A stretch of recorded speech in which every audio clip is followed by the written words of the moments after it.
So if you guys don't know, this is Ed. He's the lead developer for Apogea.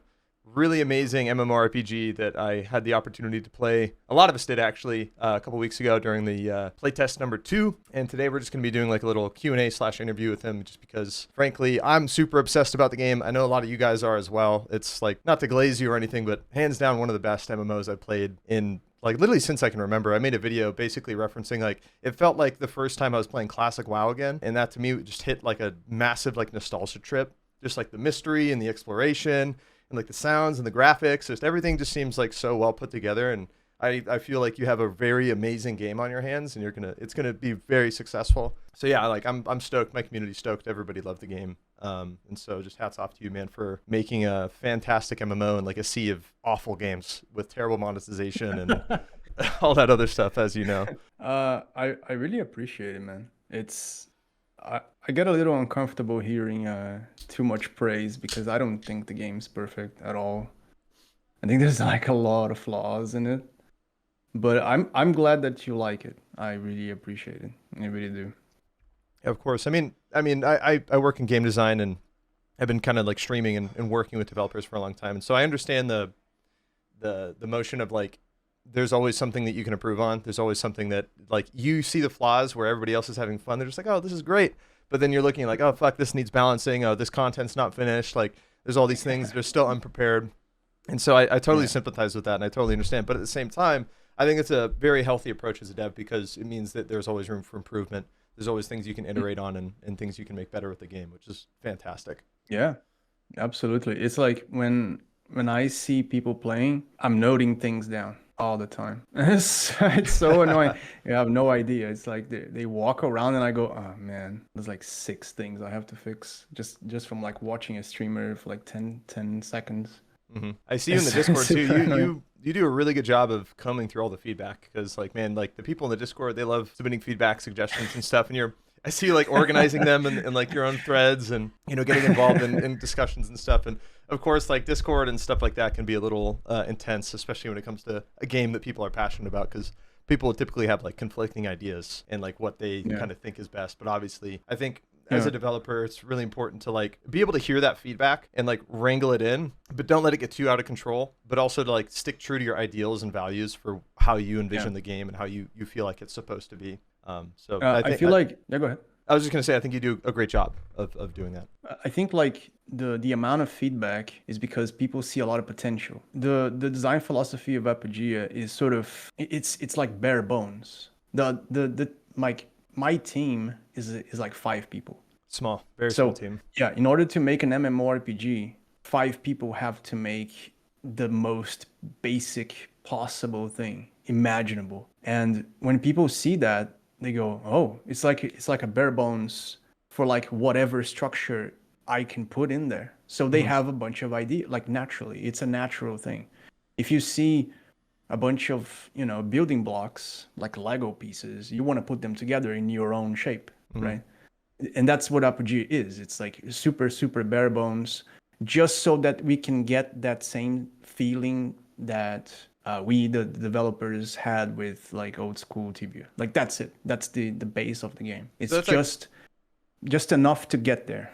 So that's a good segue into like my first question is what really inspired Apogea to become a game in the first place? Like what really, like obviously it's Tibia, old school Tibia was obviously your main inspiration, but like what really drove you guys to like, you know what, like I want to make a good MMO. I'm just going to strap up my boots and do it myself. Like what was that like deciding moment for you guys as a team?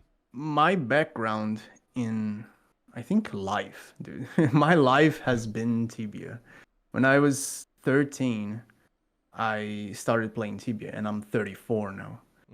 And when I stopped playing Tibia, I started making open Tibia servers. I used to be what they call a mapper in like open Tibia, in the open Tibia community. So it was sort of like a natural transition. I learned game development to make this game. It was the reason why I did it, which is why I don't know how to say this, but like this is the reason why I'm so relaxed when it comes to knowing what I want. It's very easy for me because I have no doubt what the game is supposed to be. I'm not trying to please anyone. You're just Does trying that to make make a any game. sense? No, I get it. I mean, I've actually always said for like literal years and years and years, the best type of games that are made are when a gamer is like, man, I really want to play this game. Fuck, this game doesn't exist. I really want to play it. Okay, I'll make it myself. I'm actually doing the same thing right now because you know what the Stalker franchise is? You familiar with Stalker Sorry, franchise? what? The Stalker franchise? Stalker franchise? No, I have no idea. Like what that is. Chernobyl, exclusion zone, like mutants, radiation. If you're not Oh. you're not familiar. Well, basically, No, I'm not familiar. it's a game franchise. It takes place in like the Chernobyl exclusion zone. Like it has like heavy like sci-fi elements with like mutants, and there's like factions, and there's like military gear and equipment. And I've been working with a team of devs for a big mod project in DayZ to basically make a Stalker multiplayer like MMO experience, but doing through DayZ as a mod just because it's easier to build that, you know, instead of like say building on Unity or Unreal. And like I've always wanted that gameplay experience or gameplay loop from Stalker to be multiplayer because it's strictly a single player game. And again, like the best games out there are just when a gamer is like, man, I want to play this game. It doesn't exist, so I'm gonna make it myself. And that's where like the true passion comes from, because it's not like the gaming industry is so full of just like these suits and these guys that don't play games. They just want to make a lot of fucking money, and they will like force developers to like make stuff to monetize, and it just becomes like bastardized, I guess, and it just becomes this very. I really want to talk about that. I really want to elaborate on that. Yeah, if please you allow do. Me. Yeah, please do. Let me just take my medicine real quick. 2 seconds. Okay. My alarm ringed when you were like explaining your project. Oh, what is it called, by the way, your project? It's called Stalker Survival. I actually had a dev blog video like a couple days ago. It was like an impromptu. I just showed my stream. My editors happened to chop it up into a video. That's so cool, man. Yeah, I like games, and like I'm honestly I'm fed up with the industry because like again these suits, these people who just want to make a lot of money, they're not gamers. They're ruining games, and they're ruining it for the consumer more than anything. And that really pisses me off because I like to play good video games. Like that as a content creator to my core, like I just want to play games. Like I only play games on stream that I actually enjoy. Like I'll do sponsored deals, of course, like many, but like at the end of the day, I always want to have fun. And I've been gaming like literally since I was like fucking 8, you know, starting on like the original Nintendo and stuff. So, but yeah, I'd like to hear your take on the industry and, you know, monetization of games and so on. Yeah. This is complicated to explain, but I'm gonna give my best. But look, here's the thing. Indie games are naturally more inclined to be less, how do I say this, worried about whether or not the game's gonna make money or be popular or whatever. And the reason is, if you ask a you know, quote unquote mainstream developer how much debt is he in? He's not gonna say a small number. Yeah, he's gonna say a pretty huge number. Games are expensive. It's gonna make the regular person like shit their pants, right? Like that's the thing. It's like when you make a huge investment or a huge risk into making a video game that, you know, you have to hire 100 people for 3 years. The decisions of like whether or not the intricate little game design details are gonna make for an interesting game for like the niche the non-casual public kind of goes out the window. Does that make sense? No, I get it. Yeah, it's not really a suited decision. It's more like a survival decision for a company. If a company has a huge risk, they will do everything by the book, including design. So design has to be tight. It has to be done in a way that there's no room for the player to not spend money. Right. Because if that happens, then the company closes and everyone goes out of a job, and then everyone gets fired. Yeah, no, I mean that makes perfect sense. I mean, depending, there are some games, like for example, what Call of Duty will do, and they've been doing this for a long time, is they release a new DLC, and the new DLC has a new gun in it, and that new gun is the best gun of the game. And so they have this like the FOMO predatory type practices where it's like, yeah, like you don't need to buy the DLC, but it has the new best gun, and it'll be the best gun. Intricate game design. Yeah, it'll be like the new best gun for a couple months, and like there's also like Star Citizen, for example. Like I play Star Citizen, and like that game's amassed $800 million, which is crazy to me. It makes like Concord look like a small project. And they'll like release these new ships, and they'll do this like FOMO type strategies to basically like, hey, here's a new ship, and then the previous good ship they'll like nerf and make it worse, and they'll make the new ship like really good, and it makes people like feel like they kind of have to buy it or want to get into it. And those are the kind of practices that I'm kind of referring to mostly, is that it's just like these very like obvious predatory FOMO type practices in order to try and make as much money as possible off the consumer by literally designing the balance around, you know, whether or not you own that or not, which I obviously think is a bad thing. That's the thing, right? That's the thing. It's like the reason why we don't like, and I say we because I don't like that either, right? Yeah. The reason why we don't like the modern MMORPGs anymore is because they have sort of become this like theme park experience, because you cannot allow the player to feel frustrated to the point where he's gonna stop playing your game. That cannot happen. That is bad game design. It is to modern standards, it's bad game design. People go in my Discord and they tell me like, dude, there's a reason why all other games have done these decisions, and then they list like easier, like better tutorial for comprehension, you know, less harsh punishments when you die. You don't have like situations where you feel like you died and it wasn't your fault. Like a bunch of things that, you know, it makes sense from a player perspective. You're buying a product, you want to be treated nicely. But when I follow my design philosophies of a game that I want to play that replicates that same feeling, this is like a huge rabbit hole, but I'm gonna try to be like concise, which is like I've essentially discovered, and I'm not taking credit for this, but I've discovered that the reason why these old school games have this feeling of like, you know, like your actions matter, they make any difference at all when you're playing the game, is because they were not scared of doing things that would drive you away from the game. They did not have that design philosophy of we have to pamper the player in order for him to feel good at all times with dopamine rush. It's a game design principle. It's called Mikulski's curve. It's the flow curve. I don't know if you've heard about it. No, actually, I haven't. Yeah, it's called the flow curve. It's a game design. It's not a game design philosophy. It's more like a philosophy. It's a study by Mikulski. I don't know if I'm pronouncing his name right. I think he's Polish. I'm not entirely sure. And this curve, it essentially dictates your level of frustration while playing a game. And if the game is way too challenging, you get too frustrated and then you rage quit. Yeah. If the game is not challenging enough, you get bored. Yeah. So what modern game developers do is they don't thread the challenging line because that's too risky.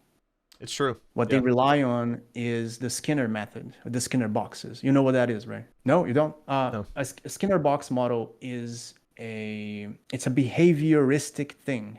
In psychology, we call it behaviorism. It's a reward for a reward and punishment for actions. So, for example, kind of like Pavlov's. Do you know what the Pavlov dog is? Yeah. You know that? Yeah. There you go. It's like when you want someone to do something, you give them a reward. Right. When you don't want them to do something, you punish them. Right? That makes sense. Games that do things like login rewards. Oh, you log in every day, you get a reward. Yeah, dailies. Yeah, exactly. That's a Skinner box, a Skinner box model for video games, right? So they rely more on that because what they do is they say, look, you did the right thing. Here's some dopamine, right? And one of these things is, well, purchasing items, right? So when you purchase the item, you get dopamine. Right. It's such a simple transaction, and it's like, which guarantees the business model. And you're referring to like a microtransaction? A microtransaction, a skin that you buy that's really expensive. Right. Right. Okay. Things like that. Like Counter-Strike does this perfectly, which is like they create prestige through scarcity with skins, and then when you get the really rare skin after spending a bunch of money, you get ultra dopamine, and then you want to keep going. Yeah, exactly. It's gambling. It's the gambling thing. Yeah. Right?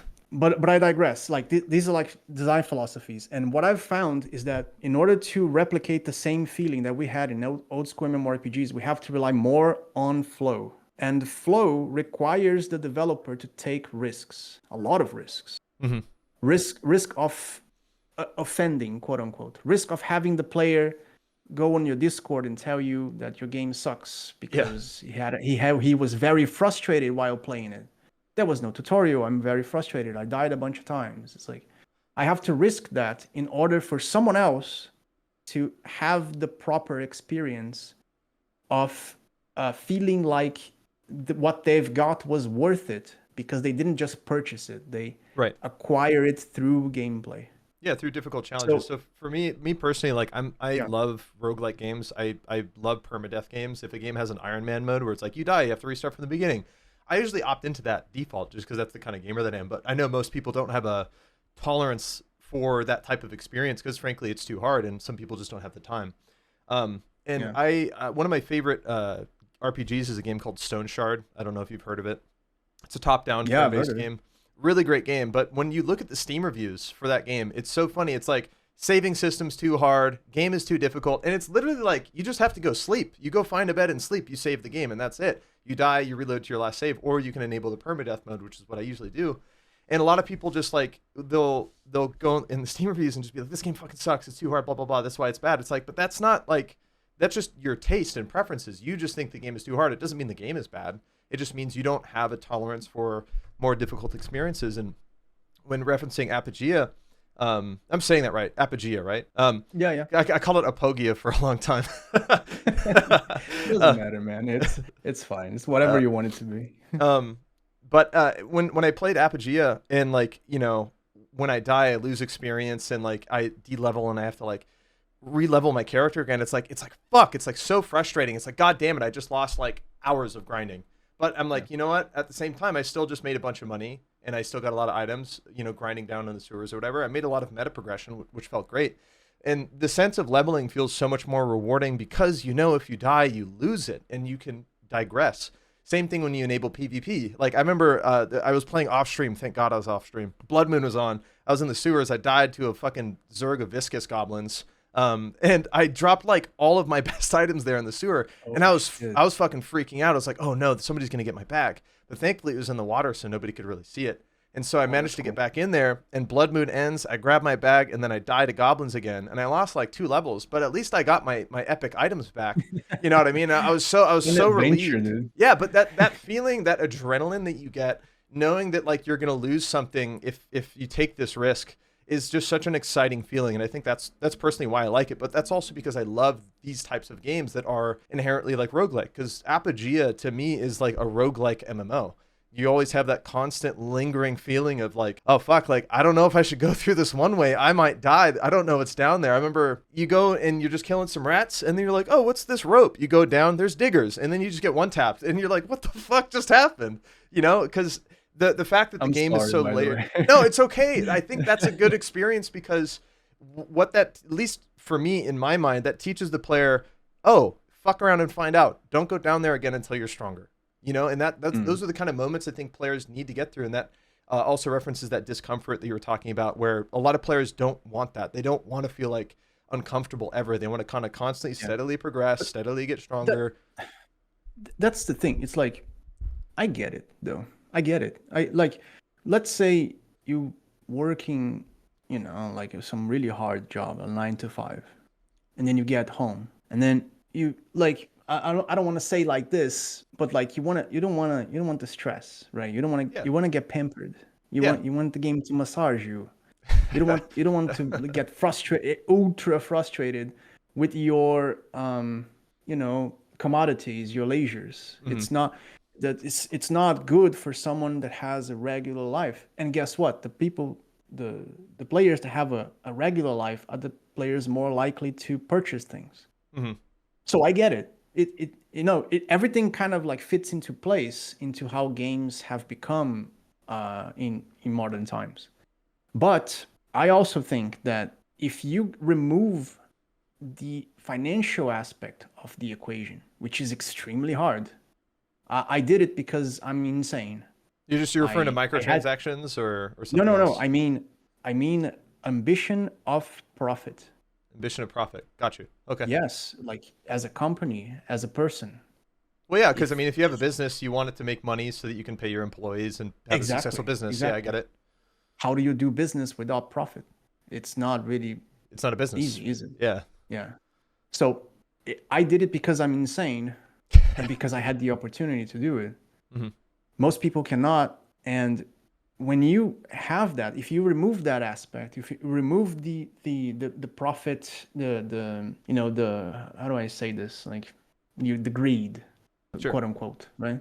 If you remove the greed, you kind of have the opportunity to create a quote unquote gym, right? You don't go to the gym to have a good time, to be massaged, right? No, You you go go there there to to work out. train. Yeah, yeah, get Yeah, you stronger. go there to like suffer, but you suffer so you can get something in return, Hmm. something good. So it kind of works. It's the same parallel, right? Apogea was made because this type of game is very, very rare, and I miss It it. is. It is. No, you're 100% right. And that's why I said like I felt like I was playing Classic WoW again because when I first played Classic WoW, there was no guides, there was no Wikipedias, there was no like level 1 to 60 guides or like meta YouTube guides and like, hey, go here to farm the most money, go here to get the best stuff. And like, that's gonna unfortunately happen with Apogea because people are gonna solve the game. It's gonna get figured out. Yeah. But like because the game is obviously gonna be so large, and you guys strike me as the type of devs where it's like there will still be plenty of secrets in the game that will take people a long time to figure out, and they Well, won't for a long time. if you ask people that play last test, because this is not the first test, right? If you ask them like, is it the same game that you played? They're gonna confirm that it isn't. We Mhm. changed a lot of things. Like I like to do that a lot Yeah, it shakes it up. I because mean, it keeps like the mystery afloat, of right? course.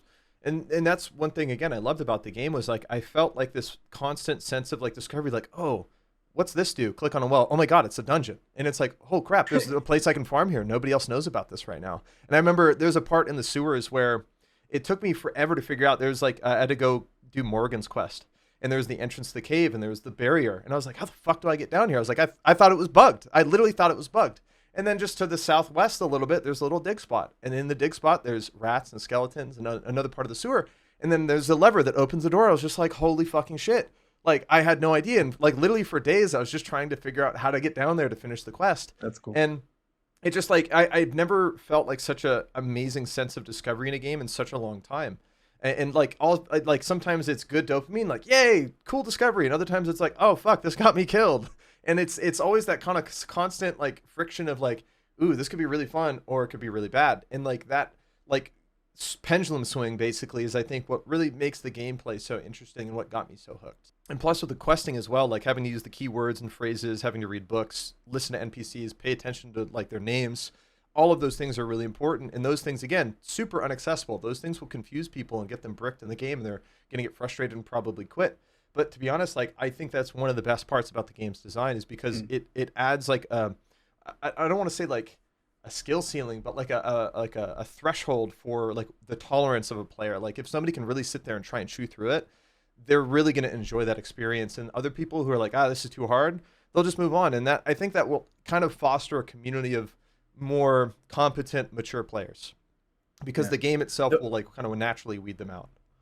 Yeah. Though I don't think that it makes the game completely immune to criticism Of course. because I mean there's a lot of flaws in the game. Like I'm pretty sure that I can make it much better, but it's like some of the things are on purpose. Some of the things that seem like design flaws are on purpose. Even some UI stuff that people complain that is a little clunky is kind of on purpose. Can you give an I could have example? I could have just, for example, made the NPC dialogue be completely streamlined. Yeah, just like option Like, 1, 2, and 3. yeah, exactly. I could have just Fallout or popped the something. window and it's like, yes, no, like, Yeah. what is your job? And then there's a new option that you unlock. I could have done that, but I kind of like the idea of you just sitting there typing a bunch of random things until Uh-huh. you figure something out. I like that. I, Is it clunky? Is it bad? Is it stupid? Is it old? Yes, but I like it. I So like I it just too. kept it. I mean, when Dry Stand got me and I was in prison, I was like, oh fuck, chat like had to help me out. Like I think I would have been stuck there for a while if they didn't help me. And like even a lot of people in chat, they're also agreeing. I feel like a lot of people obviously in the stream, they're fans of the game. So, but like it is frustrating. But again, it's just like it's very unique because no other game is doing that right now. And like you said, a lot of people will see that, especially other developers, be like, oh, well, this isn't good because this isn't how it's done nowadays. This is too old school. But, there's a lot of things that I feel like never really needed to get reinvented when it comes to game design, especially when it comes to MMOs, because, it is a lot of hand holding. It's all like, hey, do this quest. Here's like area 1 to 10 and area 20 to 30 and whatever. And it's just like you have like Yeah. these set zones all the time, where it's an Apogee. It's like, even in the starter towns, like in Norda, it's like there's rats, skeletons, and then there's a frost imp, and then there's diggers, like just one little rope down or something, and it's just like everything is very intertwined. And one of the reasons why I think that's cool is because it gives a reason for low and high level players to operate in the same area, and it creates a very interesting flow of traffic, which I think is very fun. And plus, the game is like just this interconnected labyrinth of all of these different caves and systems, and I'm sure there's more coming. And it's just like it really feels like you're like exploring like such a explored world. I don't know. It's something super fun about it. The thing is like when in old school Tibia, it used to be like that. It was a very simple formula that I'm pretty sure it was a guy named Nightmare that did this, which is like the deeper you go, the harder it gets. That was it. You know, you go down one level, rats. You go down 2 levels, skeletons. You go down 3 levels, so on and so forth, until you get to the 10th floor, and it's a cave troll. So I kind of tried to replicate that, because in modern Tibia, and this is insane, by the way. This is crazy, because I played the Tibia. It's the same game. It's the same game. But I played the Tibia where that was the case, and now it isn't. Now high levels are in one part of the map, and low levels are in another part of the map, and they don't mix. It's a different, like, it's a caste system, right? It's like the beginners stay here, and the high levels stay there, and they never get to chat and quest together. And I think that's kind of like lame. I agree. So, yeah, and it's like I wanted to fix it, and I wanted to bring it back, because I feel like it's very cool when you can get you literally see the big monster on your screen. You go, oh shit, it's a dragon, and it's flying on the mountain. Yeah. Right? Because you feel like you want to get there someday, somehow. Oh, dude, that cave troll in the sewers killed me many times trying to get that brass armor. That motherfucker, dude. I wanted to kill him last playtest, but I just couldn't get high enough level. I couldn't find enough people. I plan on making a guild whenever the game releases, so I'll be doing a lot more group content. But it is really interesting, because you're just sitting there killing slimes, and there's just this fucking troll like right there, and he's just like lumbering over you, and like you're just like, fuck, like that guy could kill me right now, but I'm safe because he's behind a wall and I'm over here. Or like when you're going through the quarry, there's like the dragon, the young dragon on top of the quarry, and it's just like, oh, exactly. That's cool. I think someone actually got him out one time. I don't know how, but I had to go there and kill it. Oh no, I actually it was one of the higher ranked knights on my server, because I was farming in the same area he was, and I think what they were doing is they were making him do a jump attack, and he would get out of his like little cage. Because I think the cave does like a jump attack or something. I think it's a bug. Yeah, so he's able to like clip them out. And there's also another bug with that where, depending on where you are, you actually can't see the cave troll. Like he's not rendering. He only renders when you go. I think into that's the a bug waterfall. too. Yeah. Yeah, I figured. But yeah, and like it was kind of funny because the cave troll would get out, and we'd have to like try and kite him around and shit while we're farming the mobs, and it was very sketchy, but it was a lot of fun though. Yeah, Zabuda was his name. I think he knows how to bug him out. But yeah, no, I like that design a lot. I think incorporating the world and having everything flow together is just very unique. And again, it's fun because you see the high level and low level players right next to each other. And I don't know, there's just something so cool about that. And you know, seeing like the noob squires run around, and they're just like some high level knight. And then he like I would actually go to the starter towns. And I'd give people swords. I'd go get a bunch of broadswords. I'd just start throwing them around. That's cool. Give them to the noobs. Cool. And I don't know. It's something that cool. It's something that I haven't seen in games in such a long time too. It's like I got a little emotional when I was playing. It wasn't this test. It was the test before this one. I was walking in town with my. I have a secret character that I play on every test. No one knows it's me. So I just play the game normally to see if like what people really think of the game, right? Yeah. And I was walking with my character, and I saw someone typing in chat. This doesn't mean a lot to a lot of people, but it means to me. I saw someone typing hail. Someone passed, like a person went through the screen. I think it was Aches. Aches went by the screen, and someone typed hail and then pointed. Did the emoji. I love those things. Thing, yeah. And said hail, and I was like, man, like that's crazy, because I haven't seen that in video games in 20 years. Yeah, it's like little RP elements almost. Yeah, no, but it's a Tibia thing. In old school Tibia, when really important people got into your screen, you said hail, because they would stop and then they would have a chat with you, and it was a sort of respect. It was a way of respecting like really important players. Hmm. And it happened in Apogea, and I'm like, that's no way, man. It's just That's kind of crazy. the, It's the natural insane. flow of things. It all Yeah, comes back together. That's awesome. it's very cool, very cool. So when it comes to high level players and low level players as well, because this is actually a really important thing to me, and I did post a big thread about this, I think, in the Discord, and I think you read it. But the game obviously has like this outfit system currently, where it's like you have like level 1 knight, level 2 knight, or whatever, and you can kind of see like the level of the player. Because I know this is a Tibia thing, where like in Tibia you could kind of like change your outfit, because obviously it's a 2D game. You can't really, render every piece of gear on people because there's a lot of items. Yeah.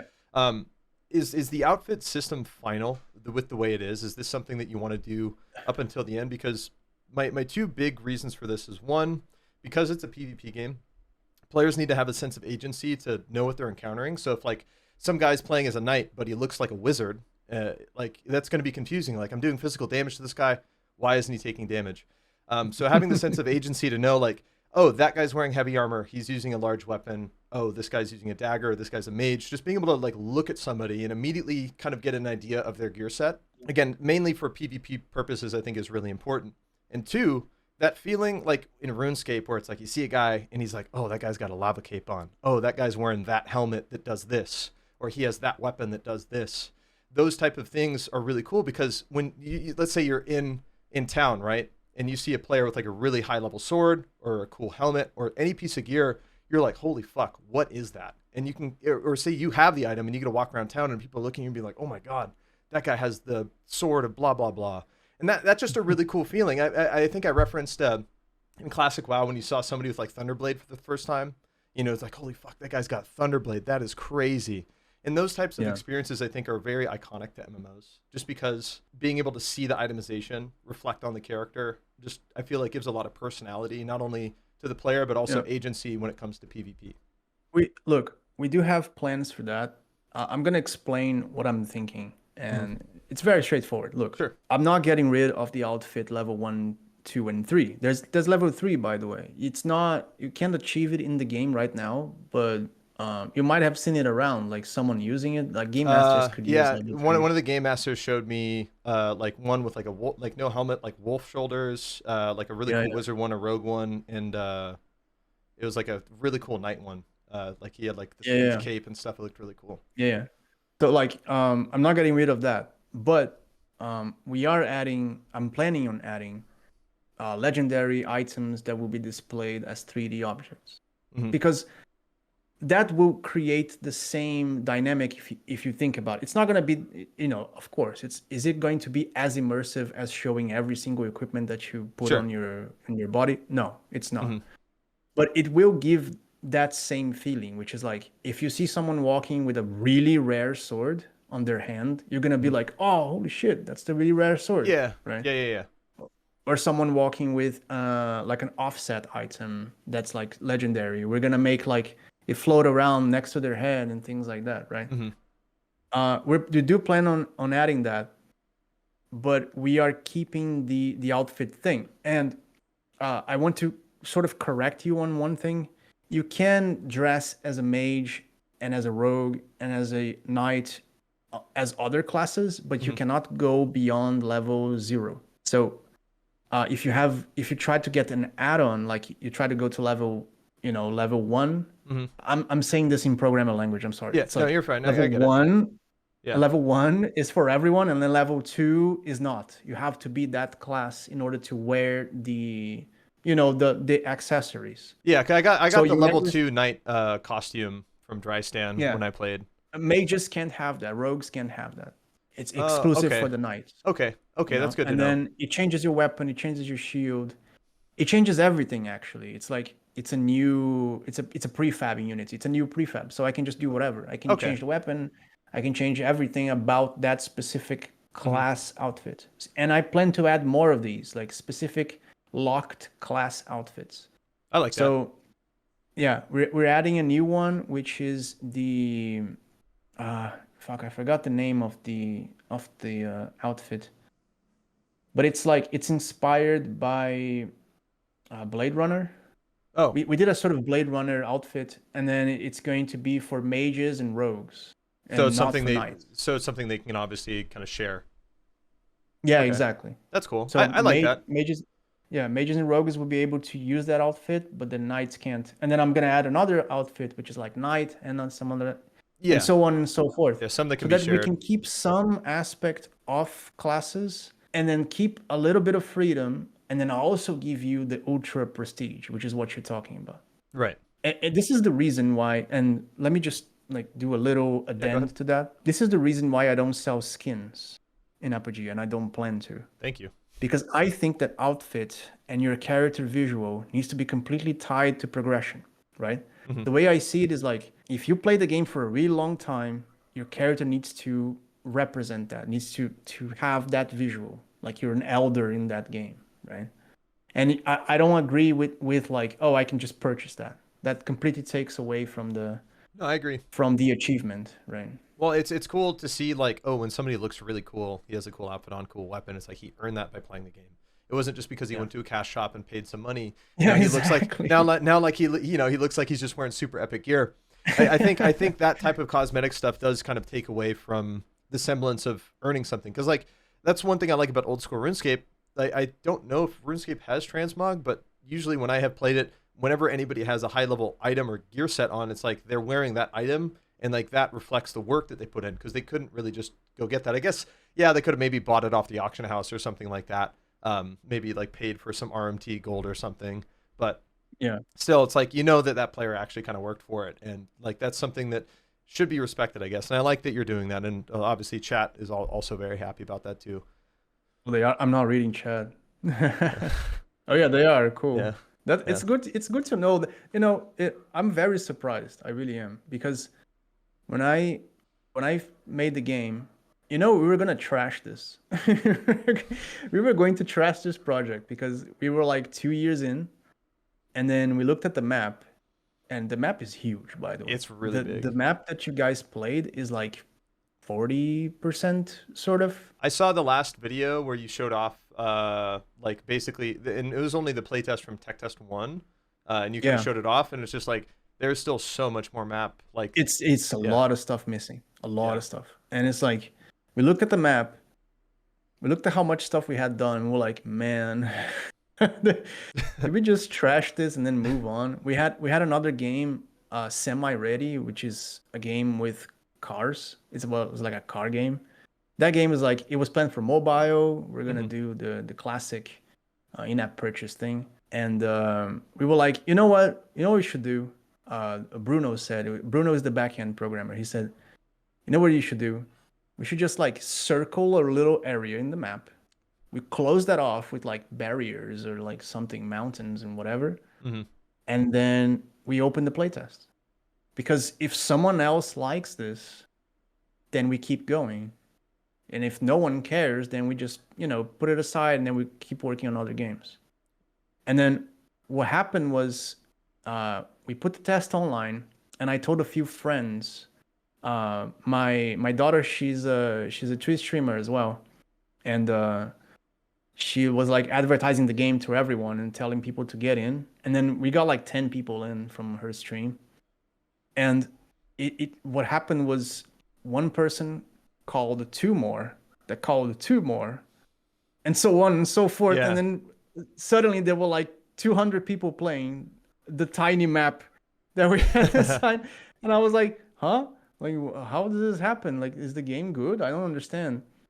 And then we closed the servers. We worked a lot of it on it because, Hmm. we couldn't possibly um, comport, like allow 200 people in that tiny map. So we expanded it. And then the next test had more people. Hmm. So we closed it again, and then we expanded it, and then the next test More had more people, yeah. people. So we have been doing that for like almost a year now. So I And actually discovered the game last March, like literally the day the March playtest went down, like was the day I found the game, and I was really upset because I was like, man, I was like, this game looks fucking awesome. I really want to play this. And I remember I got into it this last playtest, and I told a lot of my friends about it. A lot of them started checking it out, And I think you guys hit near like 2,000 concurrent players or something like that, or maybe even more. I don't really remember. I'll have to check the Steam charts. But I feel like when it comes to games like this, because I've done marketing for Battlestate games and a game called BattleBit Remastered, if you know what those games are. And the way that I marketed the game, and it was really because the game kind of sold itself because it was just a good game. I just would put it in front of my content creator friends like, hey, just check this out. Like, you might like this.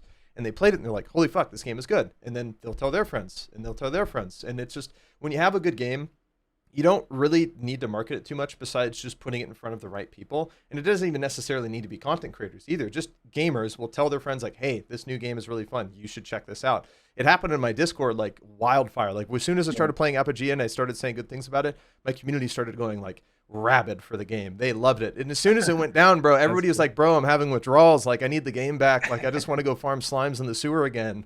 And, you know, people are just having so much fun just doing like just basic things just because the game really captures a very strong sense of nostalgia without feeling like a copycat. It doesn't feel like, but it's definitely like very surprising. It is. It's like, it's not any game designer would look at the idea of the game and be like, nah, you know, like anyone that's worth their salt would be like, nah, man, this is not a good idea because like, where's the UX? You know, where is the UX? The player is supposed to click on every single NPC and drag every single item to see if they buy it or not. That's crazy. And yeah, like, that confused me yeah, at it first. is crazy. But what's cool is like, dude, I found out one of the fucking vendors in towns buy leather collars for 75 gold. Dude, I'd find leather collars on the ground everywhere because nobody knows that that's worth money. And I was just like, oh, leather collar. You found the hack. Yeah, no, it was cool. And like the fact that it took me a while to figure that out. And I had to explain that to people in my chat. I was like, guys, like, experiment. Go up to a vendor and just like, if you have items, just drag them in there and see what they do. And like, you'd be like, oh, he buys this item now. And like, again, it gives you that constant sense of discovery because like, I personally love games where I can have like 100, 200 hours in and still learn new stuff. Because a lot of games nowadays, you pretty much will get the full experience after like maybe 100 hours, if that. And then there's not really anything new. You're just kind of doing more of the same. And any game that can kind of give a player like that sense of discovery constantly, even after like 100+ hours, is a super rare thing. And it's a wonderful feeling. And again, you guys are doing a really good job of really capturing that. It's glad that you like it, man. No, dude, I'm obsessed. It's so good. Like I said, it's literally one of the best MMOs I've played in a long time. And again, I think you guys really have a good game on your hands here, and like it will kind of grow on its own and foster its own community. And it's just, once the game is out there in the wild, like, it's going to alienate people, and people are probably going to negative Steam review because the game's too hard. I have to type to an NPC, whatever. Yeah. It's going to happen. But you see, like, we have a very interesting prediction, which is like, I think 30% of the reviews are going to be negative.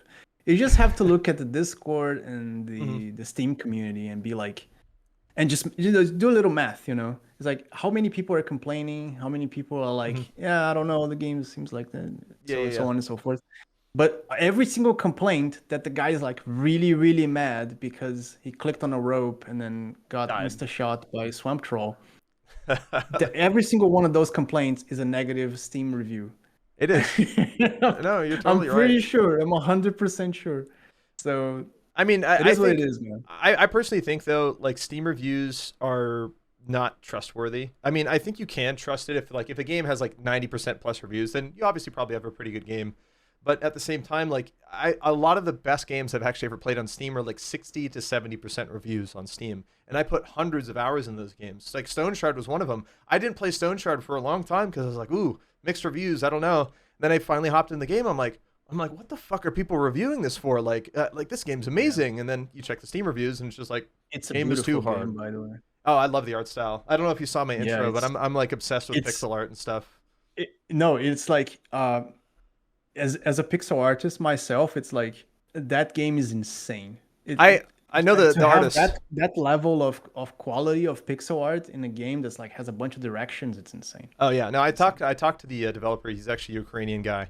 He lives in Spain now. Oh. Really cool dude. He always hits me up whenever new updates kind of coming by. We've been talking on and off for like a couple of years, but yeah, he's a really talented artist. And of course, you know, Lucas, the guys that I'm working with at Scavland as well, also some fellow Brazilians.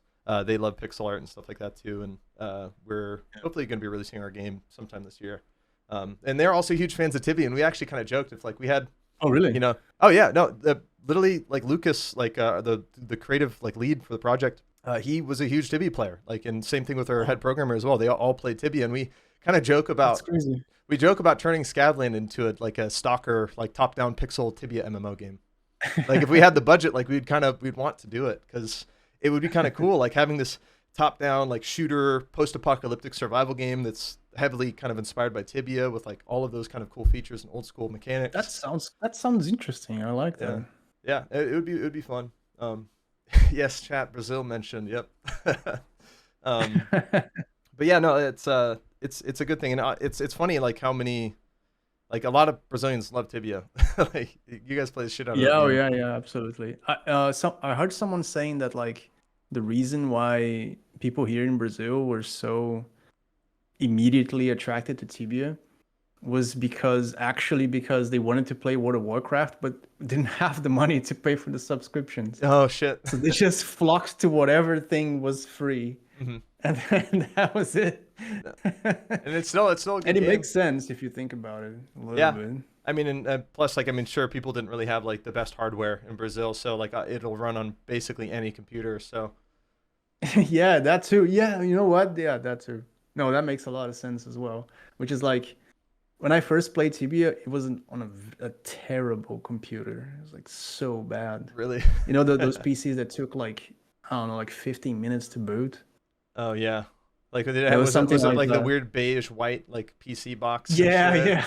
yeah. That we like. I don't know if that's like something you guys did in the USA, but here, we actually we used to put the PC cases on the floor, and then we turn on with the feet. Yeah, I did Like our that. toes. Yeah, You did that? yeah, I Okay. did that. I did that growing up. Yeah, yeah. But it was one of those, and it was like, oh, Tibia runs really well on this machine. Oh Okay, yeah, I'll sweet. play that. So when it came to this last test for the game, what was your guys' biggest takeaway in terms of like feedback and just general like obviously I know you're gonna probably post a roadmap eventually Mm. on the Discord about this, but what was your guys' biggest takeaway from the last test? There's a lot of takes, man. I read through all of the feedback, all of it. Wow.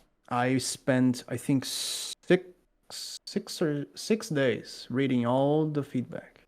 I did not cheat. I did not go to ChatGPT and ask ChatGPT to summarize. Damn. I did not do that. I went through every single one except for like Osric's review, which he did in Spanish. I don't know why. Mm-hmm. So I asked ChatGPT to translate because I don't speak Spanish. I just speak Portuguese. Mm-hmm. And I read everything.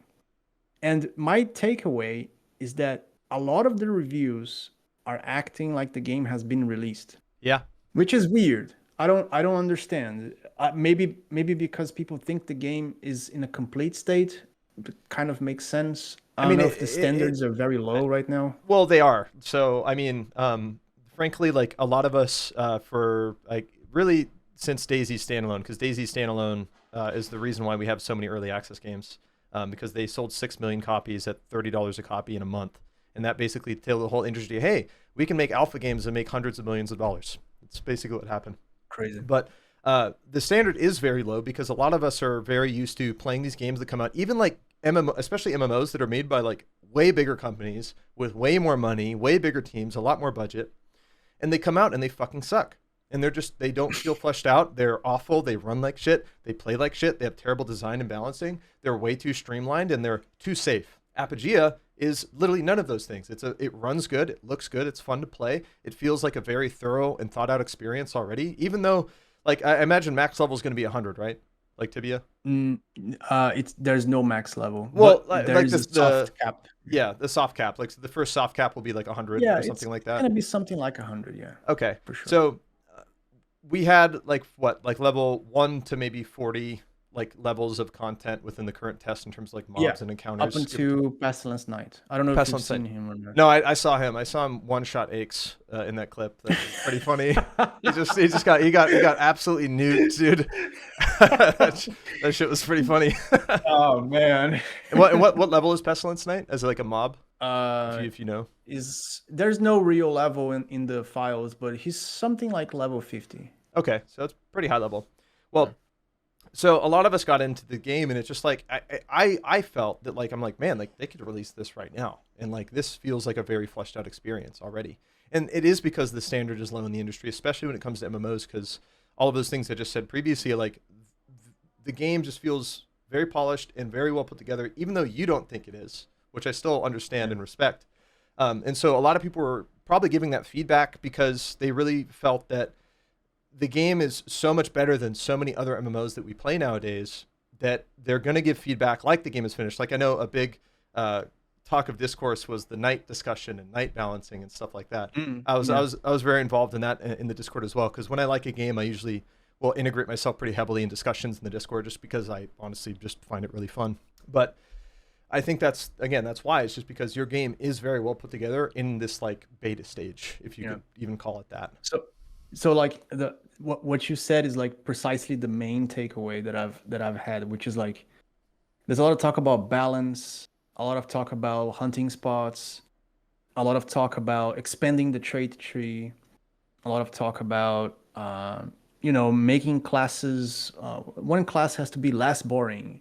One class has to feel more powerful. One class has to not be so powerful, which were the mages in late game, right? I've heard a lot of QOLs too. I've heard like insane QOL suggestions, like really, really good QOL suggestions. And I've heard others that were like like so good.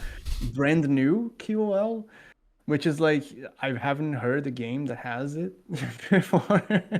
They want Apogea to have it, which is, fair enough. Like I said, it's natural because of the state that the game is in. You want to like build on it, and I understand.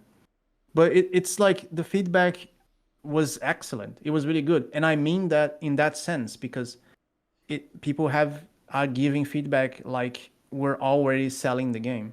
I saw someone saying in one of the suggestions like that the game is already a success. And I'm like, the game is not out. How is it a success? Like I understand what you're saying. Okay, sure. Like a lot of people like it, and that's what it's about, Yeah, we made it, but it's not out yet. We're still working on it and iterating, and things might change.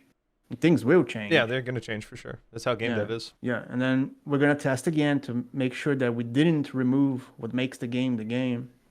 And yeah, we can't how do I say this? Expect it to be a success already, Yeah, I get There's that. still some path to walk on, to thread. Yeah. I mean, you guys got some more work ahead of you too. I mean, like obviously, if you release the game right now, like people would probably finish most of the content in like a couple of weeks, maybe 3 or 4 weeks. Yeah, that's another thing. It's like it's missing a lot of balancing in terms of progression, right? I feel like progression is good. It is, but it needs to slow down a little bit after level 20, in my opinion. I think it's way too fast. Do you think that has to do specifically? I mean, I guess it could be a combination of things as well. But do you think that's more so like specific classes that progress too fast? Were all classes progressing equally as fast on their own? Were these people in groups? Were they on their own? You know what I mean? Like, because I know, like, again, a big course of discussion was a lot of the class balance. I played Knight. I liked it. I felt like I really had to squeeze to get abilities, but I feel like because of the build freedom, I was able to get like 35 mana. I could cast Berserk. I could cast Thrash. I could do Light Spell, heal. And I had to invest quite a bit of points into MP regen as well, just so I could get like a 5+ tick of mana, just so I could, continue to cast my abilities, which gave me some good sustain. But then, when I'm playing Knight, I'm very tanky, it's a little bit slower. But then, I see a mage come through and go blop, blop, blop, just like 2-shot slimes. And like when it takes me like maybe a minute or more to kill a slime on my own. And a lot of people are like, that's not really fair. But it's like, we only got to really experience classes from like level 1 to 20, at least most people from like level 1 to 20, which is still technically the early game. If we're going to, the first cap is up to 100. It's funny because the last test, and this was 3 months ago, okay? It was the opposite. Really? Mages were like fighting for their lives, and then a knight would come through and then berserk once, kill everything, and keep going. Gotcha. So you see how fragile it is? Yeah. You know what I changed? I made the armor of all monsters 15% higher. So that made knights have to, like, if they want to deal raw damage, they need to let go of defense. So they have to be in risk. You can't, like, this is what I did. I said, knights can't be defensive and deal damage. Yeah, that makes It's sense. not possible. You have to remove one of these things. And this is the classic Tibia experience, which is like knights are slow, rogues are usually expensive at first, and mages are terrible early and then super powerful late on. It's the exact same formula from old school Tibia. I don't know why it happened, because I didn't copy any of the formulas. I made all the formulas myself. I don't know why it's so similar, but it is. And then what I plan to do now to address these things is, well, first of all, finish the systems that I was planning to do, because it's still missing stuff. I need to fix the loot thing, which we did start programming. We started programming the loot. Well, what do you mean exactly? The loot protection, right? Oh yeah, so when a bag drops on the ground, like if you deal most of the damage, you get the bag to drop to you first. 90% of the feedback was like, Yeah. Can you fix loot? Yeah. Yeah, I can. Yeah, and I heard that the solution that you guys are probably going to go for is if a player is PvP flagged, they'll ignore this protection. So it's like if this guy is ninjaing your loot, and correct me if I'm wrong, if somebody is flagged PvE or PvP and so you're a PvE player, you can engage him and like attack him, right? Or no? No, you have to turn on your PvP. Okay, so you'll have to enable PvP. Okay, so if somebody is ninjaing your loot, that gives you a reason to like want to, maybe kill him and make him so he can't do that anymore. We'll look to make it so that you can enable PvP out of protection zones, which I think makes sense. The reason why we don't allow it is because you could just die. Right. You enable PvP and then you immediately die, and then you're gonna blame it on us because it's like you could get stuck on the Steam window. There's a chance. I've seen people report that to me. Like, I purchased something on Steam, which doesn't charge you, by the way. Yeah. The test was free. Please stop messaging me about it, please. No, I got a lot of it in my streams. You could get stuck on that window and then you die. So we said, like, okay, let's just not let people do this in the wild. Let's just let them do it in protection zones, and then they're not gonna die. But maybe we need to change that. I'm not entirely sure.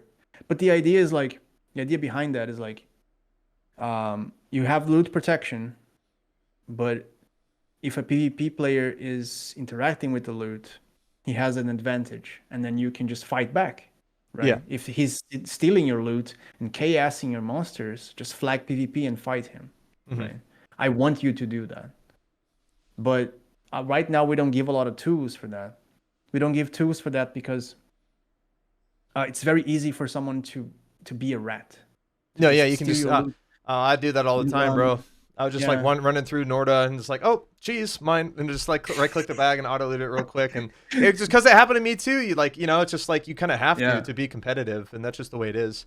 There was something I did kind of like about it though. It's like it felt, even though I know it's gonna change, but there was something I did like about the loot ninjaing, because it was kind of funny to like, oh, I got the bag. I remember I got one of the loot bags from one of the bosses, and I felt so cool. I was like, yeah, I got all the loot. And I got like some potions or something stupid, but it just felt really good. But it is good that you're changing it though. The game can't protect you too much, in my opinion. I think you need to have some level of danger.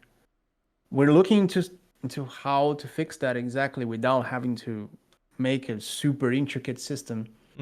But ideally, you should be able to fight back if the person is very annoying and you want to like fight back.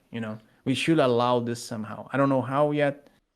The loot thing is going to be an incentive, but you can still just dodge this, right? You can still be like a rat, and then people will not be able to retaliate properly. And that's the first thing we need to look into. I think it's the most important, because 90% of the feedback had this. And the other thing I want to do is finish the rune system. So in old school Tibia, runes were a thing. Runes were the way mages cast spells. So you couldn't just spam spells like you do in Apogea. You so kind of like it's like a resource, right? Like an ammo. Yeah, basically. Like a resource. And Apogea is not going to have that. The reason is because it's hard to explain this, but I'm going to try it. Okay, look. Yeah, go ahead. The formula for old school Tibia was resources versus profit. That's a formula. It's a little loop, right? Yeah, like spending money on you potions gather and arrows and resources. so on. Yeah, exactly. You gather resources, you sell them to buy resources, to spend, to kill monsters, to get more resources to sell, and Yeah, then and so on and so hopefully forth. you're It's a going to loop. make a profit Yeah, basically and not go in a negative deficit. exactly. So runes, if we do implement them the way it was, it's just one more resource, like potions. Mm-hmm. So it doesn't really make much sense in my view. Like the way, if I think about it as pure game design, it doesn't make much sense. It's like adding more potions. Oh, there's different potions now. There's a potion for fire spells. It's the same thing, Yeah. right? So instead, what I'm going to do is runes are going to be what traits are for spells, and you attach them to items. That's what I thought about So it, which it's going to be like a socket item. You put it on like your staff or your armor, yeah, or something like that. every item is going to allow one rune, and then the rarity of the item allows, at least this is what I'm thinking, the rarity of the item allows for the rarity of the rune. So you can't put a legendary rune in a normal item. It's not going to work. Only a legendary weapon. So like if you have exactly. legendary weapon, legendary rune, you can combine them. Yeah, or exactly, you can obviously do the latter. If I have a legendary, I could put a blue in there if I wanted. It would still work. Yeah, exactly. That makes exactly. sense. It's like expense. You can only have one rune for each item, and then runes have arbitrary items you can put them on. So if I have like a rune that's for Conjure Fire, like Conjure Fire is now, I don't know, like it costs 5 less mana. Mm-hmm. That's what the rune does. Yeah. I can only put it in a staff or on a hat. This is just an example, right? Sure. So this is the one thing that I have to do because I feel like mages don't have to choose which spells they can use. They can't. They don't have to. I mean, it's like they can just have all of the spells, all of them at the same time. Yeah. So I need to give them more bifurcations. Content. Like, oh, which spell do you want to use? This one or this one, right? Mm-hmm. And then I feel like runes are going to do that if I nerf the spells and then buff them with runes and the traits. So you're gonna like do a little pathing. Will there be runes for like physical spells as well for like knights, for example? So like I could have a rune for Berserk that gives it like 15% crit chance or whatever. Exactly. Okay. So you can now like be able to spec into a caster knight, which is an alternative for knights, right? Yeah. If you gather the correct runes and you go, oh, look, now I can just cast the Fierce Trust a lot because I did this and I did that and I did this and I have this rune, I have this trait and I have this, right? And then it's going to make early game a little worse, which I don't mind. This is the thing. I see a lot of this feedback, which is like, oh, early game is boring. I just attack monsters. It's supposed to be. That's what it's supposed to be. Yeah. I don't care. Yeah, you're not going to, it's not Guild Wars 2. What do you mean I don't have these flashy abilities at level 2? What the hell? Like, I want to be having fun. You're not going to kill a gigantic boss level 1. This is old school MMO. You're going to kill rats for like a while. A lot, right? That's such a good thing though, because having that sense of progression in the power curve, like, because when I started at like a knight at like level 5, and then I eventually got a broadsword, and I actually got an epic silver dagger to drop off of one of the cave spiders. And then I was like, oh, fuck, let's go into lifesteal and do this. And it really opened my build up and my attack speed went up and stuff. And I was like, oh, I'm feeling like the power curve. And every time I leveled up, every like singular level, I felt the power curve of my character go up and up and up and up. And I feel like I feel like that's a rare thing because in like say WoW, for example, you don't really feel that until like every 5th level or even every 10th level because you get your new abilities and stuff. And like I think just that semblance of starting weak, you're a nobody, you're a little bitch, you can't do anything. And then you become a lot stronger and better, and then you can start doing stuff. And that is like the real MMORPG experience, at least for me, when it comes to leveling a character. It's a really fun thing. Newcomers think like I've seen newcomers saying like, oh, what level? I was like mid level. I was level 10, and it's like newcomers think the level 10 is like the middle of the game. They don't understand the level 10 is like 1 hour of gameplay for someone that knows what they're doing. Yeah. Like, have you seen the guys speed running quests? No. I've seen a guy speed run a quest in Apogea and it blew my fucking mind, dude. Well, I Like, mean, I don't know. once you already know what to do in the keywords, it's pretty simple, I'm It sure. was insane. It was insane. He was just speeding running quests, and he went from like level 1 to level 8 in like 2 hours. That's And I pretty was like, fast.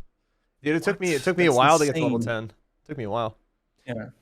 So it's like early game is I feel like it's gonna be the same thing because spells are not supposed to be an early game thing Mhm. unless you are a mage and you really understand mechanics. Because a lot of if you roll on feedback, you're gonna see like all in the beginning of the test, a lot of Uh-huh. people were saying, "Oh, early mage is terrible. You have to change the early Mhm. mage. I can't cast my spells. It's terrible." You can. You're just You just bad. you got to know how to do it or have items that Yeah, support you it. have to know how to do it. It's not easy. You have to use a sword and a shield. I'm Mhm. sorry, you can't just use a staff, Mhm. and you have to know what you're doing, and you totally can, and it's really Yeah, so fucking it's powerful. a literal skill issue. Yeah, it Yeah. is a skill issue. I I'm would sorry, it is. no, that's totally fair. I would suggest though, I feel like it would help if like players couldn't change their class from Squire until like level 8 or maybe even level 10, just because that way it gives players an initial goal to like, oh, I want to change my class. I have to hit level 10 first. Everybody has to play Squire, and they'll probably play with the sword and shield for the first 10 levels.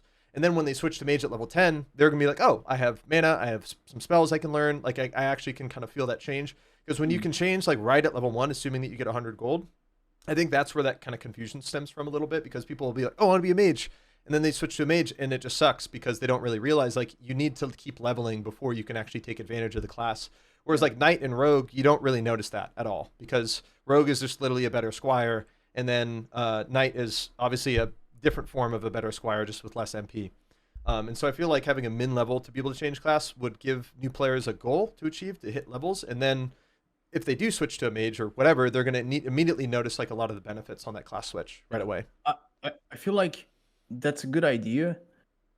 But perhaps maybe just a message, or like maybe the NPC gives you a warning before you accept it. Like, oh, you're way too low level. Are you sure you want to change your class? Because Yeah, that works too. yeah, imagine you're like a super experienced player and you're like forced into Squire to level X, right? Hmm. And you just want to get it over with, right? Yeah, I get I that. don't know. Maybe that's something that experienced players just have to take the L, but I mean, maybe give really, if more they're options is experienced, always like better. it'll take them what, an hour or two to get to level 10 anyway. So it's not like it would really hinder them much in the first place, because if True, they really know what true. they're doing. Something to consider. And one thing I actually wanted to ask about Squire, like, what is the point of Squire when Rogue is just a better version of him? Felipe is watching this right now, and he's like laughing at my face. I'm 100% sure because he told me this like 2 years ago. Okay, here's my dilemma. I'm gonna explain. I never explained it to him, but I'm gonna explain Okay. it to you. The reason why I made Squire and Rogue the way they are is Mhm. because if I gave Squire something that Rogue doesn't have, then the learning experience will be different. That is the only reason. Okay. Because if any of the stats on the Squire is not 100%, and the player gets confused when he changes class. Now, given with the design philosophy and everything that I've said up until this point for like an hour, it really would seem that I wouldn't care. But there's something in my OCD that makes me go like, man, don't change that. Just leave it at 100%, everything. But one solution, and that's probably what I'm going to do, is I'm going to give one negative stat to rogues.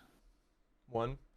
One. My I don't know personal which one yet. suggestion would be buff Squire, but give him 2.5% more experience gain. That would actually give a reason for people to potentially play Squire later into the game, because yeah, you could play Squire and level up your character a little bit faster, but it wouldn't be much. It's, 2.5, it's not much, but some players would want that extra experience, and it would kind of make sense because what's a Squire? It's a knight in training, right? He's learning. He's supposed to be able to absorb knowledge faster. That's kind of his whole job. He's a student, and so to me, I feel like that could be interesting because you don't get to take advantage of the multipliers. But if you really want to, you could level up a tiny bit faster, just a little bit, but not much. I feel like this would cause an epidemic of Squires, but Maybe you I might don't be know. right. But I mean, if Yeah. you think about it though, if like when it came to PvP especially, if players are leveling up their characters as a squire and they only have 100% multipliers, that completely changes the dynamic of how people build their characters and how True. they play. Because like you could still cast magic and do all that other kind of stuff, but like you're not going to be as good as a mage. You won't be able to be as tanky as a knight, nor will you be as like good of a ranger or rogue as a rogue would. But you still, get a level a little bit faster. And again, if you tack that on with PvP, it could be interesting. But again, just Makes sense. just a little suggestion. Just wanted to throw that out there. All right. Yeah, I mean, chat has a good point. Some people just play Squire up until like level 100, but maybe not everybody. Who knows? I mean, I don't think a Squire would be a They good would tank. definitely do that. Yeah. You don't know Tibia players, bro. I don't. I have no. I never played Tibia. You know who Sunrise is? No. You know where Rookguard is? No. Are these No? consecrators or are these like? No. Rookguard is the starting island in Tibia. It used to be. It's not anymore. It's something else now. I don't know the name. I don't care. It used to be like a starting island that you would get in, and then Apogea is actually based on this island, because what they did, and for the life of me, I'll never understand why they did that. They made Rookguard like a tightly compact experience, rich experience with extreme well done balancing. Mm-hmm. So imagine the early levels of Apogea, and you'd only be able to leave Rookguard at level 8, which is very funny that you suggest that you can only change from Squire at level 8, because that's the exact level that old school Tibia allowed you to leave Rookguard. And it felt incredible. It was such a hook for Tibia, because you play Rookguard and you go, man, that was so good, and then you get to mainland, which is what we used to call it. Mm-hmm. And it was a complete different experience, because things were very unbalanced. Classes were very unbalanced. The druid was a meme class. It was terrible. You had no real spells. The paladin, quote unquote, which is the archer in Tibia, I think it was weird. the best class, like by far. You would just like kill everything with no real danger. It was just extremely unbalanced. But Rookguard was so well balanced and so good that people did not leave. They didn't leave. They just stayed there. They would play up until like level 20 and 30. And there was this one guy called Sunrise, and he played up until level 100. In Rookguard? And that is the equivalent. I don't know what the equivalent of this is. It's like, it took him like, I think 6 or 7 years. Oh my God. Yeah, and like in the beginning of Apogea, where you just, right click a monster and then you alt tab and you go do something else. That's the only thing you can do in Rookguard. There's no spells, there are no runes, no nothing. It's just right click and wait. Wow. Yeah, and it's insane. Like 7 years. Players are something else, dude. I mean that's MMO grinders though. I mean I can already see a lot of like, for lack of a better term, creatures in Apogea just who want to grind and just farm and like do all of these kinds of things, because the game really gives a great like sandbox to do that in. There's so many things to do, so many things to farm, so many ways to make money. A lot of fun like trading within players and stuff. Funny thing, blood moons are actually a great time to sell items in the bank. Wait, what? When a blood moon goes on, if you're in the bank and everybody's hiding, it's a great time to sell items. Be like, want to sell.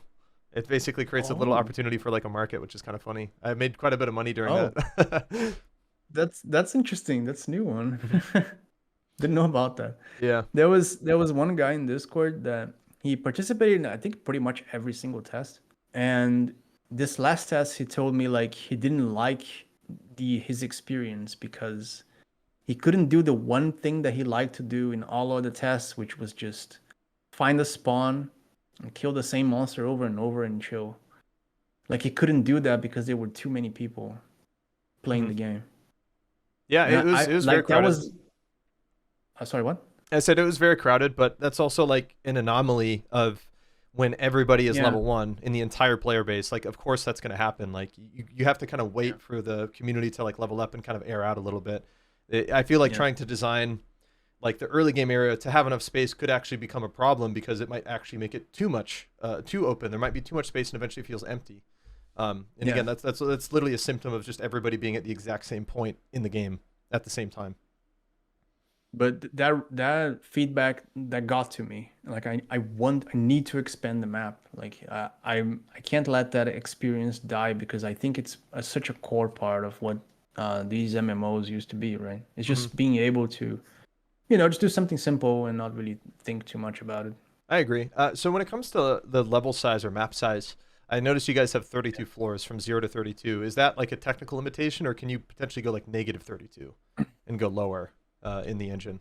We could go lower. The Good. reason why we don't is because memory allocation on the code, Hmm. both the server and the client, Hmm.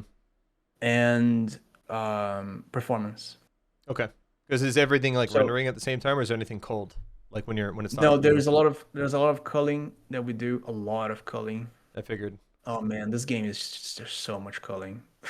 There's I so mean, much culling. yeah. Look. Hang on. Look, tell me one game, one that you can walk from one point of the map all the way to the other, going up and down stairs, and not have to load anything. Minecraft. You have to load shit in Minecraft, and it takes a Yeah, while the too. chunks. Yeah, the chunks do load after a certain point. That's true. Mario doesn't count, chat. um, well, actually, there is one, Mortal Online 2. I don't know if you're familiar with that MMO. Which one? Mortal Online 2. It's a very hardcore Oh, I first never person. played that. I have like over 1,000 hours in it. I'm kind of a degen. It's a first person like melee slasher MMO. Very freeform character building system. Full loot PvP. Very punished. You literally step outside of town as a new player Yeah. and just get griefed by like high level players, like just like that. It's very very toxic, but it's a very unique experience. But that game is on UE5 and it is fully open world. It has like a server meshing thing, and you can basically travel through the entire world without loading screens. And it takes Oh, that's cool. about, if you're on horseback, it takes like 45 minutes to go from one side of the map to the other, and that's it with no stops. It's a pretty big map. With no loading. No loading at all. Zero loading screens. Once you're in the world, that's it. I thought I was the only one. I'm I'm wrong. Okay. Yeah. I mean, Um, I guess but yeah. yeah, it's like I Chat, do a lot of culling. I did a lot of like memory management in order to mhm. be able to do that. And uh I try my best to not do um like stutters while you're walking around, because modern games they have this a lot, right? You spin your camera real Yeah, things fast, things it's unrendered behind over. you. Yeah, It's over. yeah. You spin the camera real fast and then your PC goes down the drain, right? Hmm. Yeah, that's pretty typical nowadays with UE5 games, unfortunately. Actually, it But makes yeah, me makes me wonder what made you guys want to go on Unity. why Unity? Hmm. Because I have experience with it. I've been making games for like 12 years. Look, I started making games in Flash actually. Really, One of the Flash. first. Yeah. I love Flash games growing up, dude. Yeah. Like Newgrounds games and stuff. Yeah, Yeah. exactly. I didn't really publish any real Flash game. I mean, I have Flash games, but I never published them. They're in my PC. And I know ActionScript 3.0. And then I started working with Starling. Starling is what we call a framework. Hmm. And Starling is pretty good. There's some famous games out there that are made with Starling. There's Just Shapes and Beats. I don't know if you know what game this is. It's like an indie game. It's pretty cool, and it's made using Starling in ActionScript 3.0. And then I switched to Unity because they killed Flash, and I was like, "Oh, time to switch." And then I switched to Unity. I started learning it, and because I have so much experience with it, I just kept rolling with it. Right, that was the only reason. And our backend is also C#. It doesn't have any real ties to Unity, and it's a custom backend. That's So, nice. yeah. Bruno, who's the backend programmer, he's quite the wizard, quite the backend wizard. He essentially programmed the whole thing on his That's own, and awesome. it's something. It's quite amazing to see, man. No, having good It's proprietary tech is huge. So for that DayZ project I talk Yeah. about, a lot of our core systems, like our traders, our hazard zone, radiation zone system, our mutant spawning system, our quests, and our randomized loot container system, and loot, or like you ever see like when you open up a container, it like loads the loot and stuff like that. We have that working in Yep. DayZ, and all of these systems actually work on its own backend and AXE that's separate off of the DayZ executable, and we can actually use these systems because we eventually want to make our own game. we can use these in any other game engine just with enough work. We could easily plug them into That's Unity cool. or Unreal or whatever. Because I've invested a lot of my own personal money into that project, and I feel like it would be stupid just to invest it into a mod for a game. I would want to have something that I could expand on. And so definitely having like custom backend systems is a huge game changer. Because I mean, obviously, you probably couldn't make this game work on default Unity stuff. It just wouldn't work. So hats off That's to cool. Bruno. That's awesome. Yeah, man, I think without him this wouldn't be possible. Without him, without the support from Dan, who's like Dan is essentially our investor.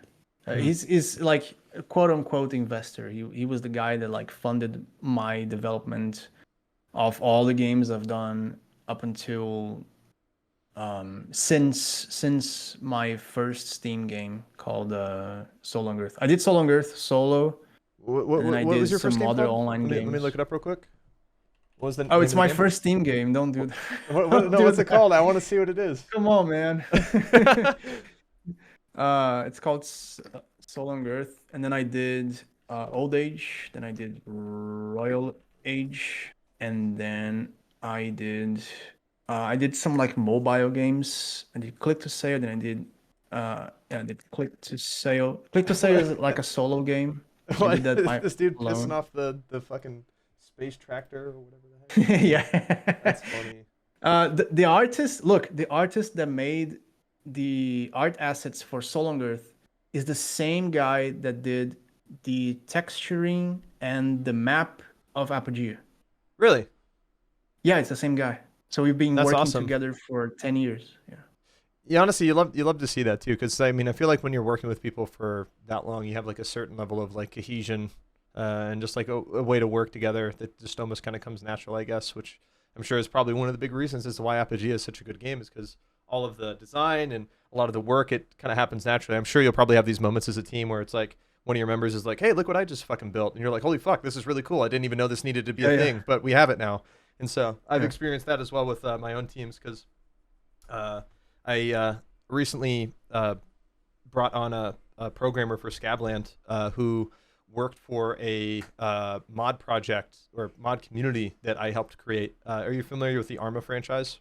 The Armor, I think Arma, so. like Milsim Games. It's by the same developers of DayZ. Yeah. So I like a little over a year ago, I founded this community called WCS, and we have like these Milsim servers for Arma Reforger, which is one of Bohemia's games. And this guy was a coder for our team, and he made some really incredible mods, like the most downloaded mods for the game. And he's Brazilian, and I got him to start working for the Scavland devs because he kind of went through our interviews and started working on stuff. He's like optimized our game by 100%. He doubled our frame rate. He's like working on this procedural bunker system for our game that's kind of like Stone Shard dungeons and stuff. And like all this other stuff, and it's just like these things that we weren't really expecting him to do. He just happened to do, and he's just very passionate and a very good worker. But he loves game dev, and like when you have these guys that are really passionate and they really are good at their job, they end up just making magic, and you're just like, how the fuck do you do this? This is insane, and it's just such a wonderful thing to see. So I'm sure, like I said, you get a lot of that in your own team, which is awesome. Oh yeah, absolutely, man. Like when Matt showed me the Pestilence Tower, I was like, there's no way, bro. What are you showing me? It was like I took 3 days to set up the configuration of that place. It was 3 days just setting up levers and like doing the path that he designed, because it's like a huge castle that he made, and it's like insane. When he showed me the boat in the city, like he was the one that did that, the boat in Brazil. He made it out of like regular blocks that is available in the editor. That's really impressive. I actually haven't even seen the Pestilence Tower. Is it in the swamp? Yeah, it's in the swamp. I don't want to spoil anything. No, you don't have to spoil it. I'll see it for myself one day. Okay.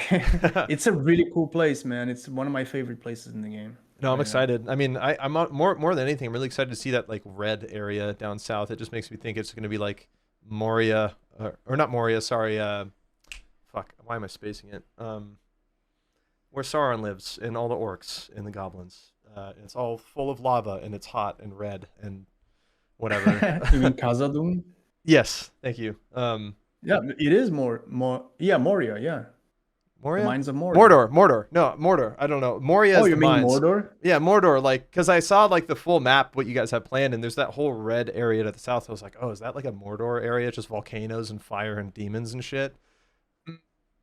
You don't have to answer. Maybe, maybe, Maybe. perhaps. Might be the 100 level area where there's the demons and shit. We'll see. We do take Exciting. a lot of inspiration from the Lord of the Rings, like we're all the time in the I mean, art I literally see the Discord Mines of channel. Moria thing behind you, so. Oh yeah, yeah, exactly. All the time we're like sending images from the movies and talking about things that happen in the books. Like many of the places are inspired by the Lord of the Rings, but I'm not gonna spoil the new places. They are inspired by the Lord of the Rings, but I can't spoil. No, I don't, can't. don't. No, it's all good. That's actually one thing I noticed about the Apogea community too is people were very respectful of spoilers. Like when I would get into a new quest, nobody in my chat would be like, "Oh, this is how you do it." They're like, "Are you sure you want me to tell you?" Even in game, like when I was talking to people in game, I was like, "Hey, how do you do this quest?" People are like, "I don't know if I should tell you." Yes. They're literally be like, "I don't know if I should tell you." Like, "Are you sure you want to know?" And I'm like, "Yeah, like I'm kind of stuck." And they're like, "All right, fine." They'll tell me how to do it. And it's actually very rare to see a community so respectful of spoilers, and also just like I didn't see any like meta guides on how to level quick during the test or anything like that. None of that type of stuff. And it's to me, I haven't seen a community act like that in a long time, where it's like people like want people to experience their own exploration and not just have something spoon fed to them the entire time.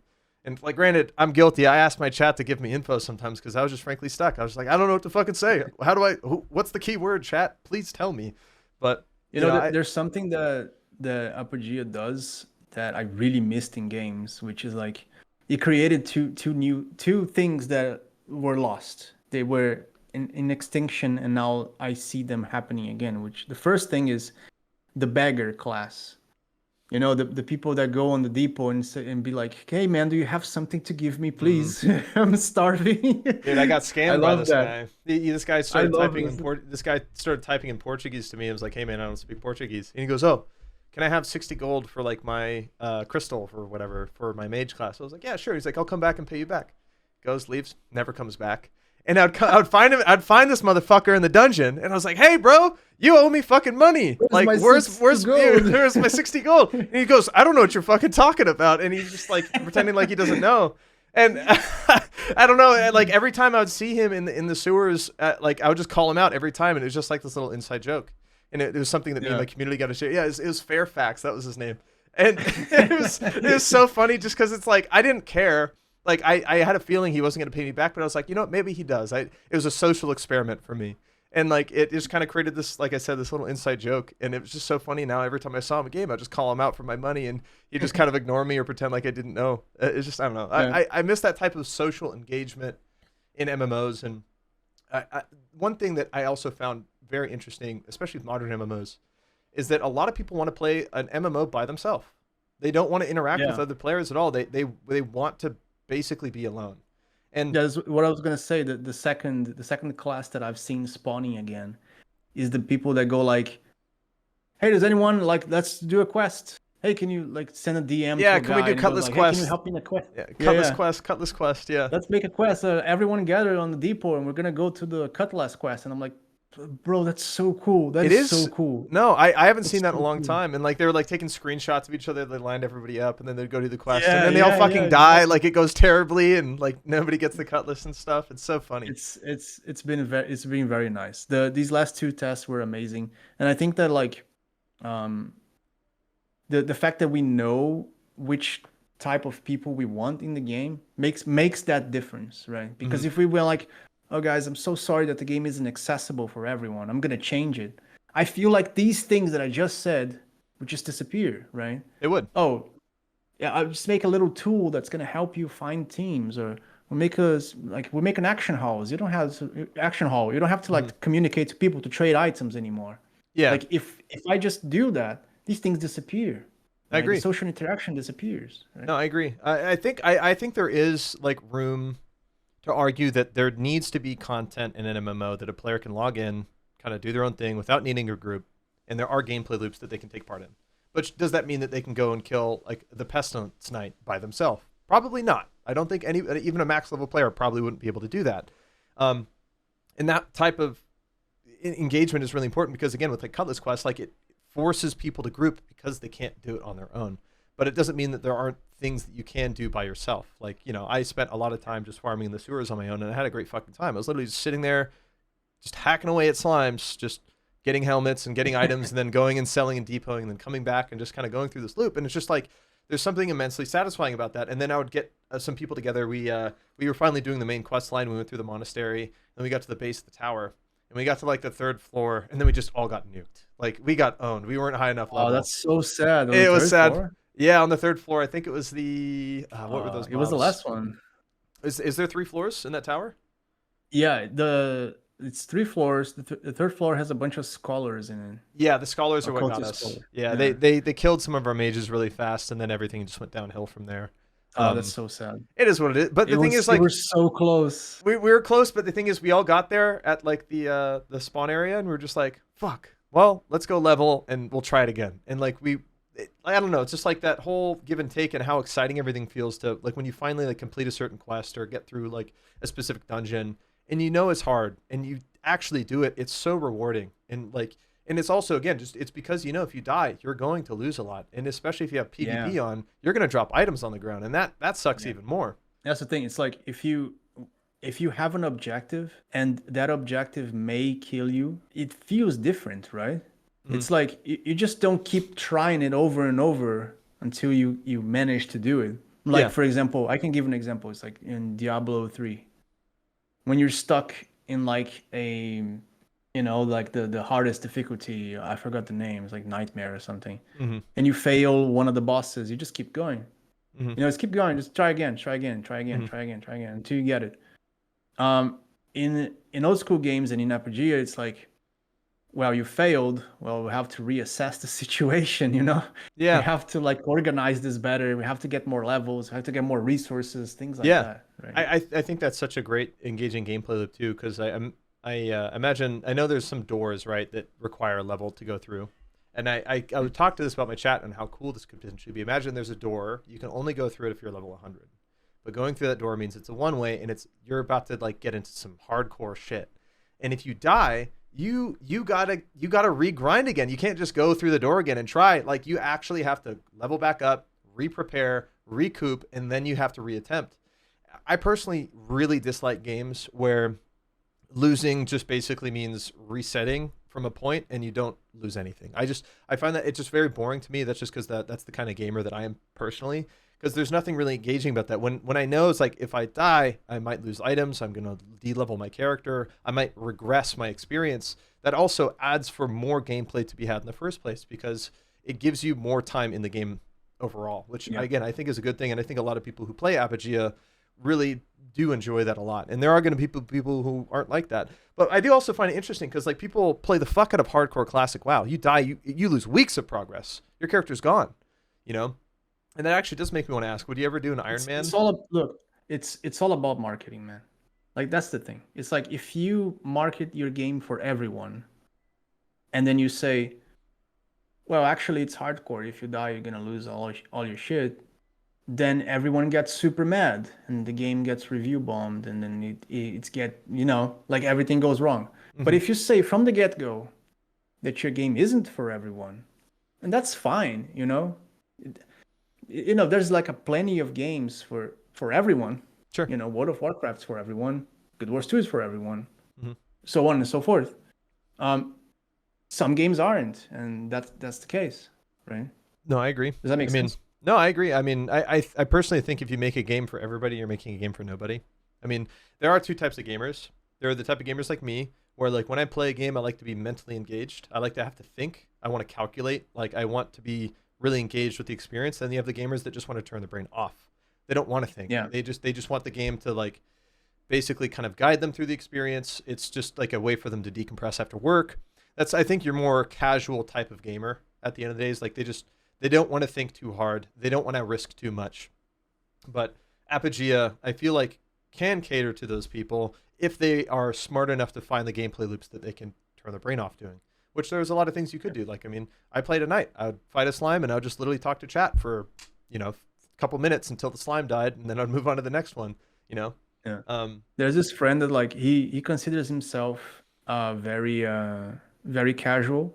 Mhm. He considers himself very casual. He doesn't consider himself a hardcore gamer. He doesn't like when you get super punished. And he played Apogea and he was like, I like the game. And I was like, so you're not a casual. I mean, the way I see it is like, if you like the game and you got punished and you didn't really care, then you're not a casual, right? Mhm. Because the concept of the casual is that he's the one that's gonna play it alongside his normal life, casually. Sure. That's the concept, at least I think it is, right? And the hardcore is the no lifer, right? Did he lose a lot of progress? No problem. I'll keep grinding. I'll get it back, right? But if you're a casual and you're like, well, I lost, but it's fine. I'll just keep playing normally. I don't think you're a casual. You should be way more pissed off because you lost your time, quote unquote. Right? Yeah. No, I agree. Yeah. No, I think there's a lot to be said about that, to be honest. Well, Clean. Should we do some Q&A? I was actually I was just about to say we've been here for about an hour and a half. If chat, we want to open the floor up to you guys for some questions.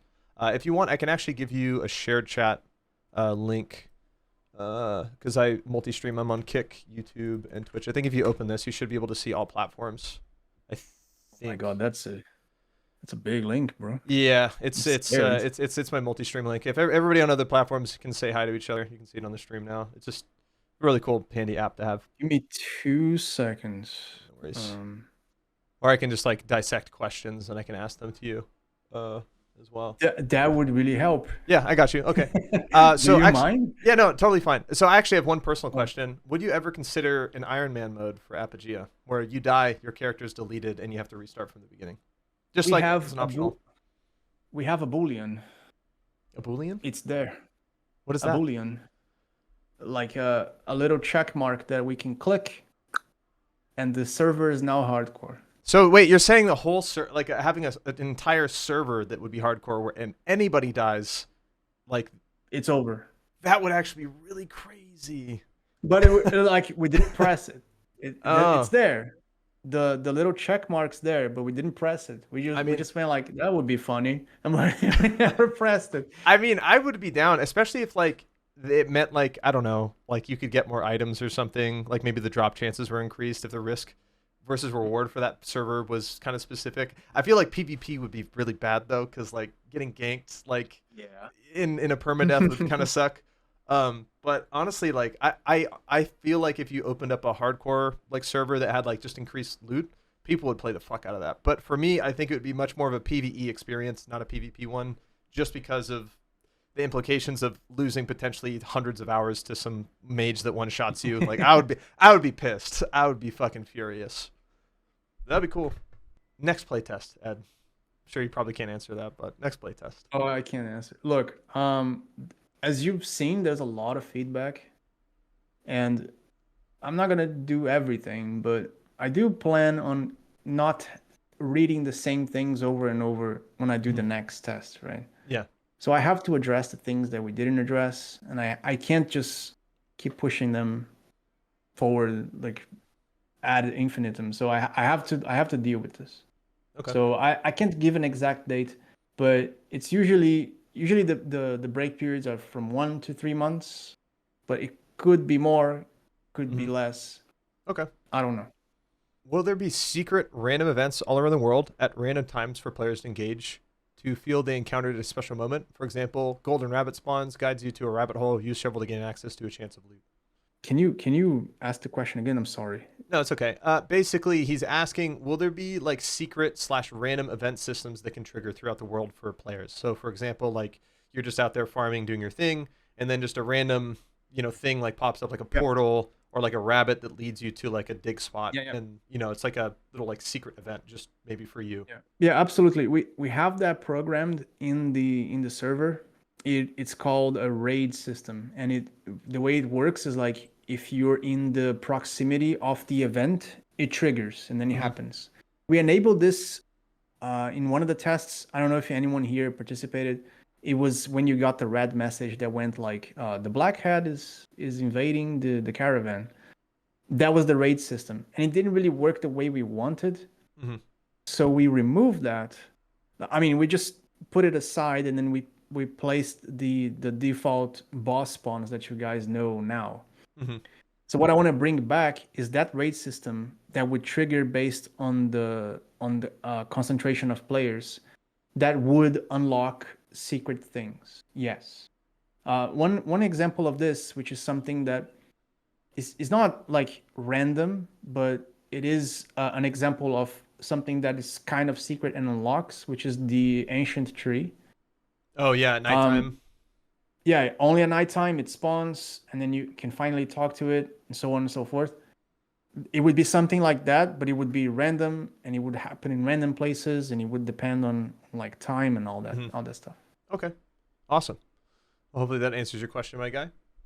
You talked a lot about the map being done. Is the rest of the map made the same way? You talked about low and high level players and playing in the same place but different floors, or is some areas strictly high level in terms of areas and cities? Yeah. So, the way the map works right now is we try to work a lot with verticality, right? So all areas have verticality. They have distinction between levels. Usually the introduction level, the surface level, is going to have weaker things, but different areas have different levels of verticality, right? So if you go on the swamp and you go really deep in the swamp, things get nasty real quick. While if you go in the plains and you go deep in the plains, it's not that nasty. Does that make sense? I think so. Yeah, areas will be, areas will be like, usually they're gonna have a sort of level to them, but not really. And for example, when we introduce the northern area, which is like where there's snow and things like that, it's gonna be a higher level place, even in the surface places, right? As opposed to how the rest of the map is right now. Okay. The swamp, for example, is already a higher place, in the desert. They are like tangents from the rest of the map. I really like how you guys the did general the typical fantasy tropes, though. Just like forest, desert, swamp, tropical area. I love those tropes, personally. Yeah, me too. Every single game I've made has this. Will there be a roadmap for what's currently being developed for the game? I understand we'll be seeing the rune system, map expansion, loot protection, but is there anything else in the development that's worth mentioning? Any addition of future spells, traits, or professions/crafting system? Yes, let me... Give me 2 seconds. I'm going to link you the public Trello, where you can see what we're working on. I send it on chat. Yeah, I see it. I'll pull it up on stream here real quick. You can just follow the development. You can even like comment on things. What you can do is like, you can just go on Discord and then tag about this on the Discord, and then you can follow the development directly. So you can see what we're working on right now. You can see features that we're not working on, we're thinking about. You can see where we want opinions and the things that we've done. Actually, you can like scroll down and see all the systems we've did, and things that we discarded as well. I mean, quote unquote discarded. Okay, there you go. Chat. I posted that in the link for in the chat room for you guys. 1 second. Will there be an option to run merchant stalls or a store in our own house? This would be helpful for people like me who would like to play as an NPC rather than a hero. I love the suggestion. Though I have to be honest. Okay, I like I said in the beginning of the stream, it's like Apogea has a lot of potential because it is very bare bones. Whenever people look at the game, they go, man, we can do so much here. It's insane. Like, yes, we can. But our team is 5 people. And we only add systems if they're extremely simple and will make a lot of difference. Because then we'll follow this design philosophy that it has a name, actually. It's called KISS, right? KISS. Is that an abbreviation? Yeah, for Keep It Simple, Stupid. Keep it simple. I like that. Yeah. Some people follow that in the sense of user experience. We follow that in the sense of development, Mm-hmm. right? And um, the every system that goes like, oh, it's a system that does this and then does that and then does this and then does that, and then there's like a fail case, and then there's like a, oh, but what happens if this happens? Mm-hmm. Like every system that is like that, we really think about before implementing it, before spending months on it, before making sure that it works and that makes a difference. The way I see it is like trading is in the game. It's in the game. You can trade with other players. Um, Offline trading, is it really encouraged? Does it make sense? We have to ask that question first. I personally hate offline And trading. then, Sorry to cut you off, but you know what Escape from Tarkov is, right? I played yeah, that game heavily, and there was an update that came out that added the flea market. And when the flea market was introduced to the game, it basically made it to where players could just buy anything and sell anything, and it basically kind of removed the entire necessity to go into a raid to get stuff or get things from the traders, because you could literally just go get it from the players.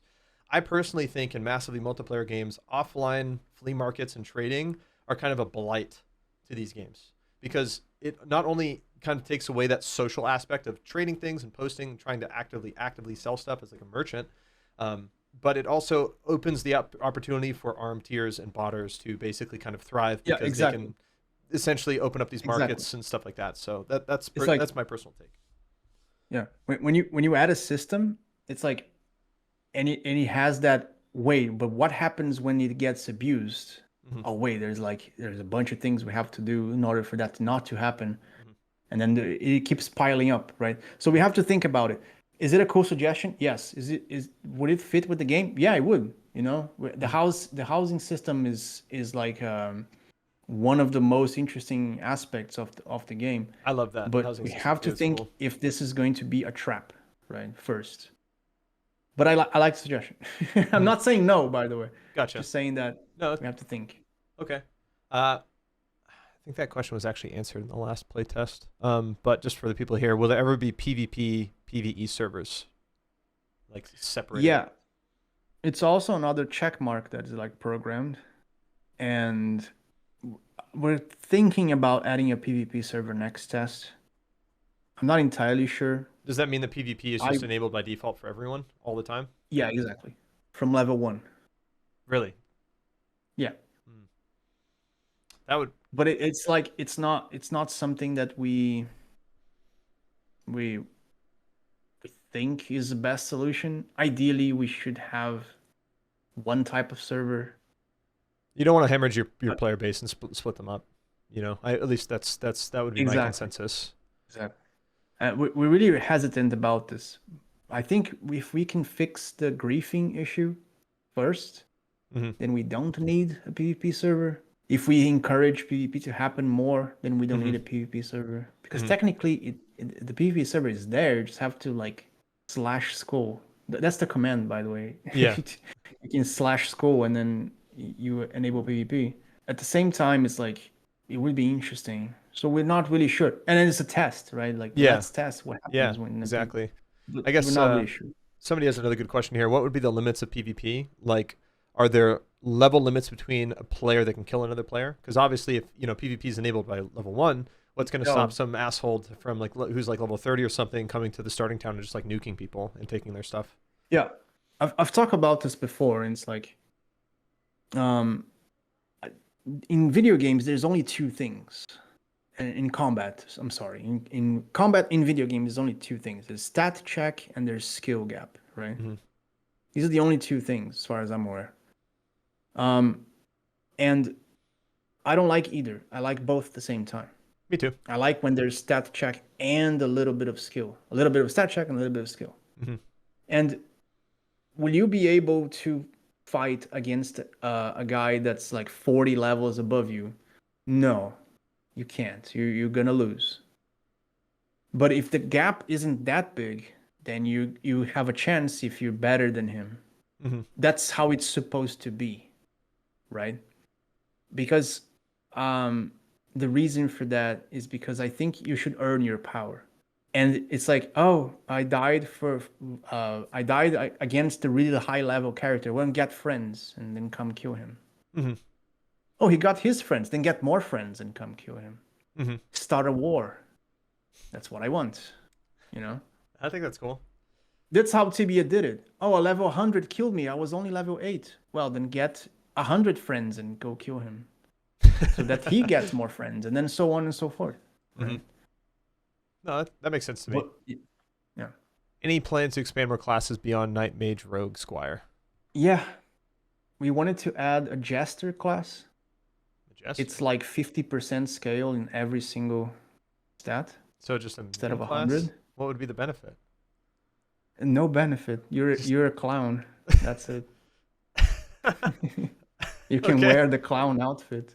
That's it. You just gotta get the clown outfit. So that would be like a Yeah. bank alt character, I guess. No, but seriously, it's like we don't have any. Look, if you can think of a combination of stat multipliers that isn't in the game, that makes sense, that isn't completely broken, I will consider it. Well, I mean, to be honest though, if you had a bunch of negative 50% multipliers, there are items you could wear that would kind of buff you, that would make them stronger potentially. Yeah, I that's, guess. that's how the scaling works. Which is kind of interesting. That's one thing it actually took me a little while to figure out because it wasn't shown through the UI. But I was like, hey, this amulet says I get 35 mana. I'm only getting half of that. I don't understand why. Then I was like, oh, the multipliers also affect the gear. And so, in a way, a Jester could actually maybe have a cool class if he had the right items. Maybe it could work. Yeah, I don't know. But that's the only one we thought about adding. And I thought it would. The only reason why we didn't add is because I was scared of someone becoming a Jester and like messaging me furiously, like, "What the fuck? I'm terrible. I can't play the game." And I'm like, "Oh my god, a Jester? No." Will the skill tree grow a lot from what it is now, or is it basically done? Or the trait tree, sorry. It will grow. It will grow. We want to add more. Let me explain something before I answer this. The skill tree, the reason why it exists is because I had a design issue. The design issue was you could carry every single weapon in the game in your backpack. And I was like, how do I fix this? How do I fix it from you being able to use every single weapon? And I made the skill tree, which, if you notice, the first skills, the first traits, right? Mm-hmm. They are weapons. It's like shield, orb, staff, gloves, etc., etc., etc. So as I add more weapons, which we are planning to do, I'm going to expand and add more paths for you to go. And with the introduction of runes, some traits will probably be rendered useless or be weaker because runes might give too much of an edge in spells. Mm-hmm. So I might fill those gaps with new things. Okay. But yes, absolutely, we'll expand on the trait tree. Personal question for myself. Any potential chance for like new animations for like auto attacks and different weapon types? Because like when I used a large weapon, my guy was just holding it with one hand, and I felt like it was kind of weird. He's this huge sword just with one arm. I thought it was really funny. We have an animation in which the character holds it like this. But I thought it was too wonky with the character walking around like that. Yeah, like the guards. I posted a suggestion where it's like in Dark Souls when he just like holds it like this over his shoulder. Yeah, cool. It should have been like that. I don't like it's what like from last test we added more animations. I added more animations for melee. So it used to be like when you use melee with your fists, you would just do like this punch with your right hand. Yeah. And then we added one that went like this. And then one that went like that. And one that you did a kick. We used the Shao Kahn kick as a reference. And we're planning on adding more to give more variation. But it's like, are we going to add more content? Yes. Of course, yeah. But it's slowly and then giving priority to things that are more important and so on. What do you think about earning movement speed as you level as it was in Tibia? I think that it's feels great if you're the guy that has a lot of move speed, but it feels ridiculous if you're the guy observing the guy that has a lot of speed. Movement Because speed in PvP what is he's king. talking about, sorry, what? I was just gonna say movement speed in PvP especially is king. Like if you can move faster Yeah, than people, like absolutely. you're gonna win. If you like, what he's talking about is that in Tibia, when you level up, you get faster. Like literally, you start getting faster. You move faster. And in Tibia, I think the reason why this works in Tibia is because it's tile based. The movement is grid based, Mm-hmm. and it doesn't interfere that much with everything, with like PvP and all that stuff. In Apogea, it would interfere a lot. It would feel a lot different. It would break a lot of things. And personally, like I said, I never thought it was interesting. I think old school Tibia had an issue with showing prestige in the sense that outfits didn't really change, right? You would have like the strongest player in Tibia and he would have the basic outfit. Apogea doesn't have that. So I'm replacing speed with outfit. Only Tibians will understand this, but I'm replacing speed with outfit. Yeah, no, I think that makes sense, especially when the itemization affects your speed, because then you can like spec into gear that makes you You move can spec faster. into speed. You can Yeah. be like the little Yeah. speedster, Yeah. the speedster build, but it's wonky, but it works. Okay. We know professions are in the works. How much will that impact endgame gear, for example? In modern MMOs, crafted swords are never better than a boss dropped one. And will there be a limit to how many professions a class can have? Yeah, the professions, the way that it's gonna work in Apogea is their quests. So you make a quest. You know the outfit quest where he asks you for a bunch of items. Mm-hmm. It's gonna be very similar, right? For crafting, that is, and for cooking. And then other professions will be a little random, but they're gonna give you points. And the way this is gonna work is there's gonna be a limited amount of quests, and then essentially these quests have factions. So when you Like make will there be a cooking reputation quest, system? not really a reputation. It's gonna be more like this. When you make a cooking quest, one of the crafting quests gets blocked because there's a faction going on. So I made 3 cooking quests that gave me 3 points in cooking, and that essentially blocked out 3 other quests that would give me points in crafting and foraging and smith. I forgot how to say it, forging. Forging. Right? Did I already say forging? Blacksmithing. And blacksmithing, yeah. Yeah. Yeah, making I'm getting all swords and mixed armor. up. But No, you it's get what okay. I mean, right? Yeah.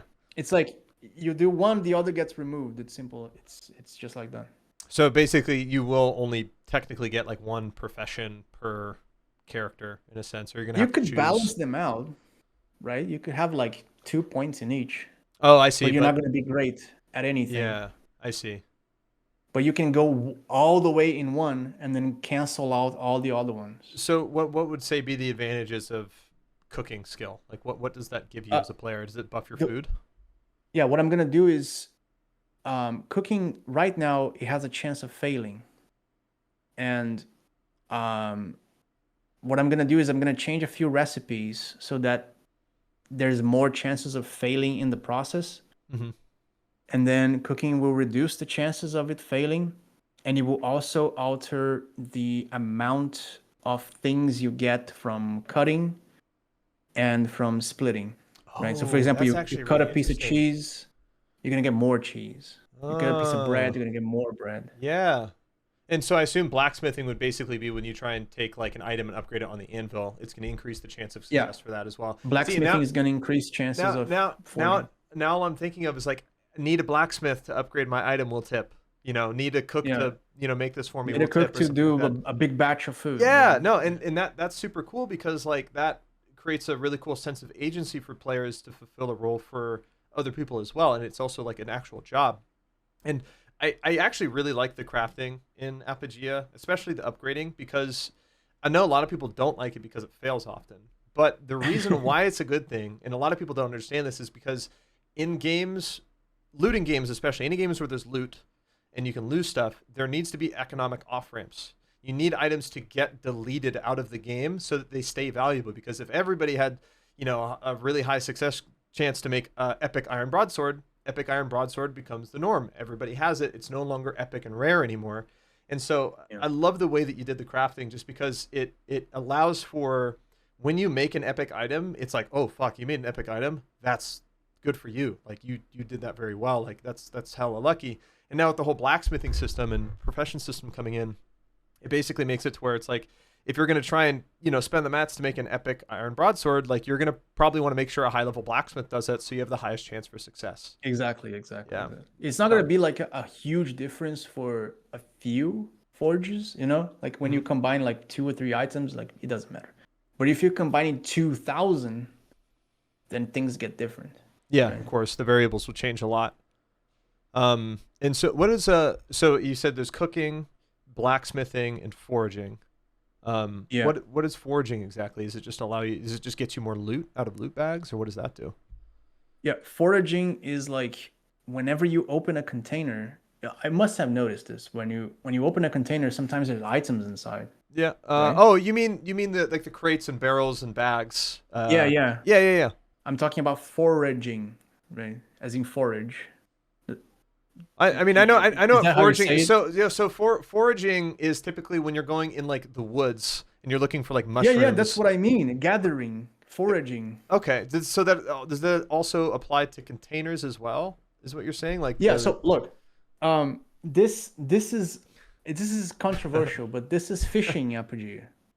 This is fishing because foraging is fishing. The way it works is we have a bunch of containers in the map, and we didn't know what to do with them. Like just a bunch of containers, there's a bunch of boxes and barrels and the crates, and like, well, what would we do with this? And we're like, what if there was a tiny chance? We got this from Skyrim, right? Or if there's a tiny chance that there's like something inside, and then I found like food. Food, like a book or something random, and there's like a tiny chance of being something good, right? Like if you open enough containers, you might find like a chain armor or something like that. Oh, now everybody's gonna be open containers now. It's like super res, like 0.01%, but there's a chance there. And then what I'm gonna do is there's gonna be a profession for that, and the profession essentially makes it easier for you to find things and unlock new things. Oh, so basically it opens up the probability for the loot pool for you, is what you're saying. Exactly. So once your foraging skill's high enough, you actually have new items that you couldn't otherwise find before. That's really cool. You may have noticed that Apogea doesn't have any activity that like requires you to stand still and wait. Yeah, like mining a node or whatever. No mining, no fishing, no farming. There's no loading bars for anything. That's by design, because I don't want any activity that rewards you to be non-challenged. It has to have some challenge. You want to be engaged, or you want the players to be engaged, exactly. Basically. I always give this example, which is like, if I'm gonna add farming in Apogea, and you're gonna go like get the wheat, I want the wheat to like punch you in the face somehow. I don't know how, but it needs to do something that that the reward is worth it. I mean, you do have those little mushroom dudes that blow up and they drop mushrooms. You could have a little wheat monster or something, like wheat demon, scarecrow, or something. I don't know. Like where the scarecrow that spawns randomly, things like that. That's what I mean. It's like, so foraging is the only activity in Apogea that's passive, but at the same time, you can't just do it repeatedly. You have to like circle around the map. Yeah, you got to do like an actual loot run. Yeah, you have to do a loot run. So those are the 3 professions: is foraging, blacksmithing, and cooking. Those are going to be is there any more, or are those the only ones? I think those are the only ones, if I'm not mistaken. And there's also the outfit profession, but I haven't thought exactly yet how I'm gonna reward that. But the what I'm thinking is like, maybe it has something to do with the completionist quest, profession, or vocation, or whatever you call it. I'm still thinking about it. I'm not entirely sure, but it's it's in the code. It's like, if you do enough outfit quests, you get points. Oh, so these are the quests for dry stand, or for like the level 2 knight armor, or whatever. Exactly. Exactly. Interesting. And so like it would maybe open up other outfit quests that you could get potentially. Is that kind of the idea? Like if you do enough of them, I that... was think I was thinking like maybe it like unlocks um little things in your outfit if you do enough outfit quests. I'm not 100% sure yet. I'm thinking about it. Okay. Interesting. Yeah. But it's in the code. It's just because I separated all the quests in different types. Uh-huh. And then this is one of the types. It's an outfit quest. You must have noticed there's like a little hat when you're doing an outfit quest. I think. No, Like that's a profession quest. it's like a wizard hat, right? Yeah, Am no, I that's a thinking the right- profession quest. Okay. I haven't added the outfit. The outfit would be a little shirt. It's not in the it wasn't live in the test yet. So Popsua, we did talk about this earlier in the podcast, but I'll answer the question or ask the question. Does that allow for a vision where a solo player can complete all content available in the game as long as they're willing to invest significantly more time than players who play in groups? I'm asking because I'm one of those players who seek extreme challenges in the game like Ironman or Lone Wolf. Yeah, there's two questions. There's two answers to that question, which is like, yes and no. Look, can you like be solo and then do most of the content? Yes. Can you effectively do every single content of Apogea by yourself? I don't think that's like it's gonna be so easy to run into people. There's no instances. The entire world is conjoined. When the map gets completed to 100%, maybe then it's gonna be harder to not bump into someone who's doing the same objective as you. But right now, it's like almost impossible. If you stand still in the Cutlass quest, it's gonna be like 5 minutes. Someone is gonna come in and be like, "Hey, you're doing the Cutlass quest. Let's do it together." Yeah. Right. So I think what Apogea does is it's kind of like it's the oh man, it's gonna be cringe, but I'm gonna say it anyways.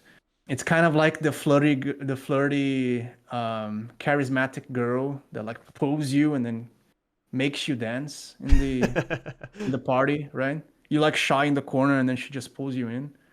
That's how I designed the game, because I cut off all methods of you being the lone wolf.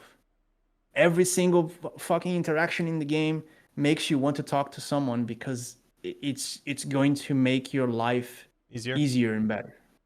Yeah, which I think is good. I again, we talked about this earlier in the stream here chat, but there's a phenomenon nowadays where it's like there are people who want to play MMOs quite literally by themselves and they want to do everything on their own.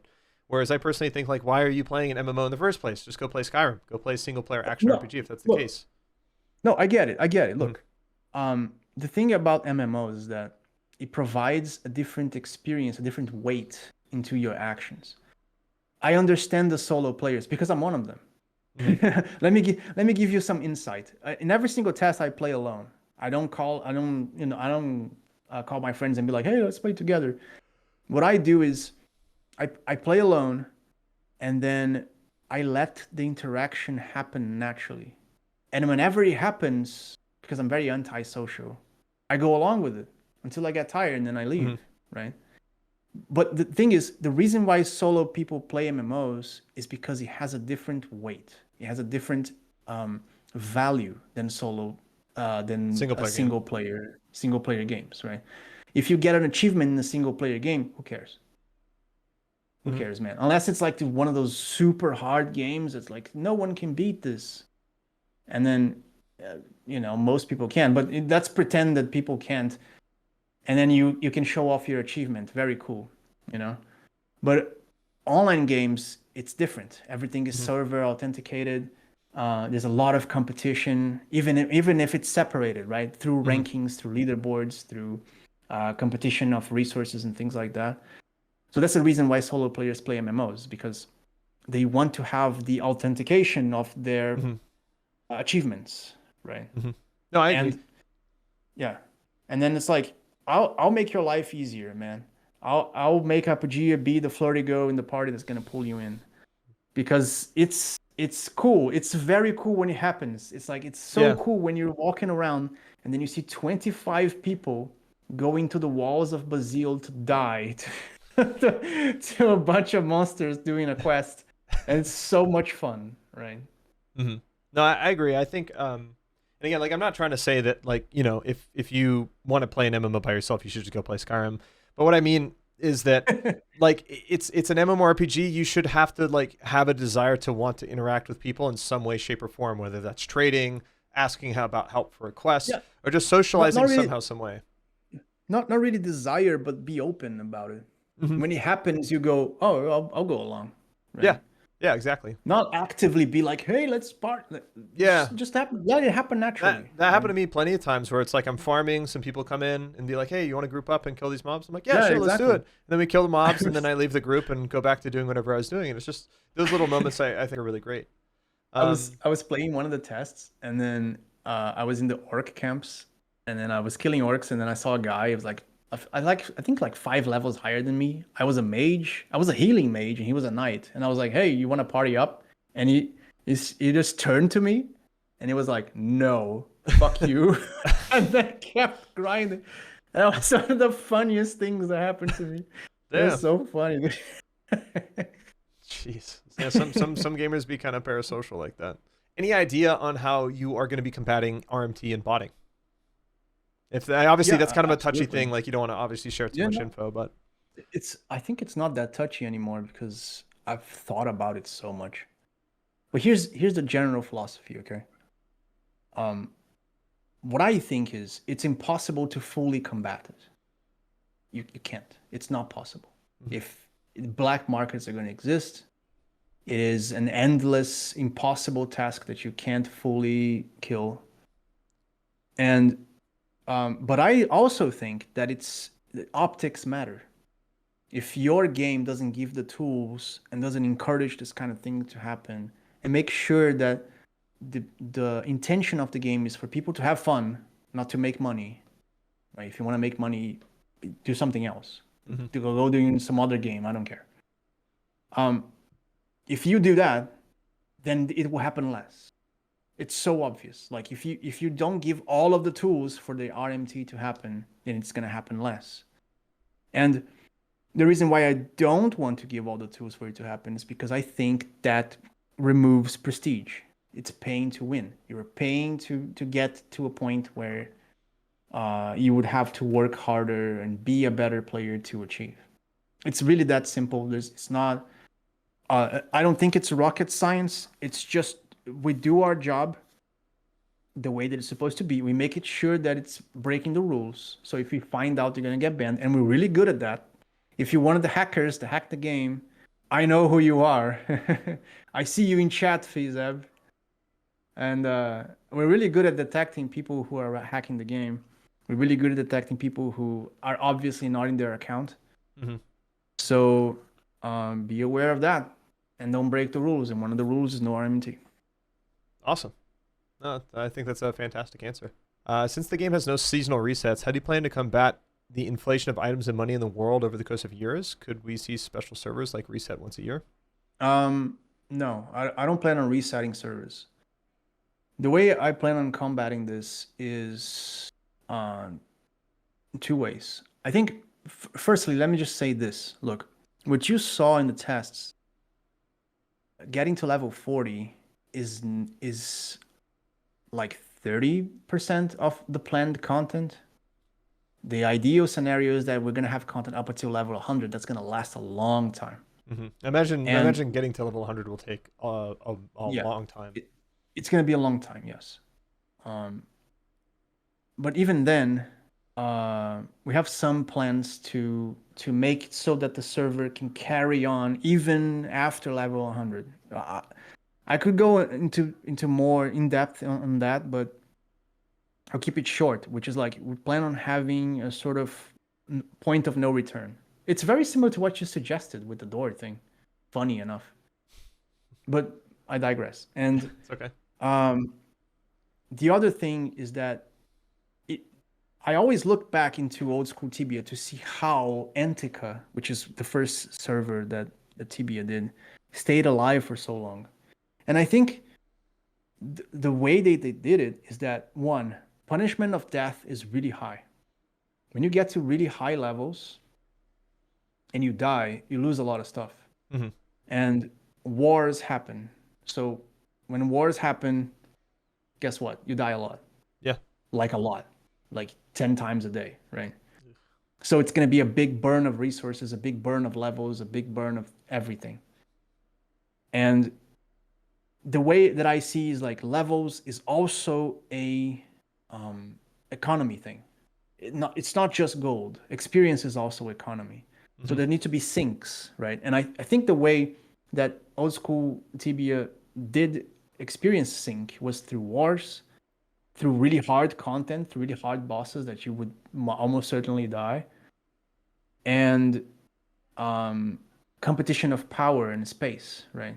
When people come into your server, quote unquote, and they want to dominate, you fight back, and then fighting back will burn your character, and burning your character make you make another character, which is like lower level, so that your higher character doesn't die so much. And it's like an endless snowball of ups and downs that keeps the ecosystem stable, mm-hmm. right? So yeah, and then slow progression is also something that happens, helps. How many hours, or I guess days or weeks, would you like to see, like, say, like a super sweaty grinder, like dude's just like, no, he's really good at the game? How long would you want him to take to get to max level? If we did calculations for getting to level 100 with like a good spawn, and it would take 1 year of endless grind. Holy shit! To get to 100? Because I'll paste the formula for the level here later, but it's not. It's like it's not like in old school Tibia. It's not like in other games. It's a quadratic formula which multiplies the level 4 times.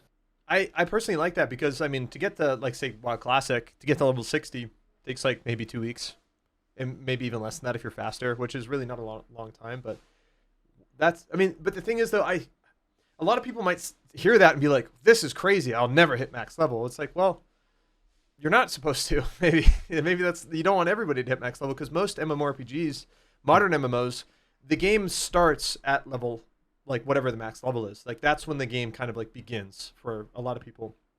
Whereas I personally love the semblance of the journey. Like, it's about level 1 to 100. That in between is what makes the game what it is. It's not, okay, I'm max level now we can finally play the game. It's like that South Park episode. You know what I mean? So I think that's pretty awesome. And the fact that, like, I think that will also give a lot of opportunity for content to be heavily unexplored at later levels. People won't know a lot about it. There'll hardly be anybody doing it. And I imagine a lot of these, like, later level quests and stuff will be really fucking hard. And, like, not only difficult, but there'll be a lot of information that's gatekept and secrets and things that people will take. Like, they'll be just basically barred from a keyword on an NPC that they just have to find somewhere out in the world. And they just have to figure that out. And that has such a great sense of mystery. So I have this, like, idea. I don't know if you can see behind me. There's like a painting. Is this called a painting? What is it? That looks like a dude from Castlevania, right? Yeah, it is Symphony of the Night. Have you ever played that game? No. It's famous for having the upside down castle, which is like, when you play this in the PlayStation 1, which is the console that came out. It looks like Alucard. You would play it. Yeah, Alucard. Yeah, you would play it, and then you would kill the final boss, and then the game ends, and then you're like, oh wow, it was a cool game, and then you keep going with your life until you find that there's a secret ending where you're supposed to kill an orb next to the final boss, and then it opens a portal to an upside down castle, which is the game again. It's like a 200%. It's like New Game Plus. And then and then you go through the whole castle, the triangular castle again, but it's upside down. So my idea has a lot to do with that. So that's kind of what you want the end game to kind of be like.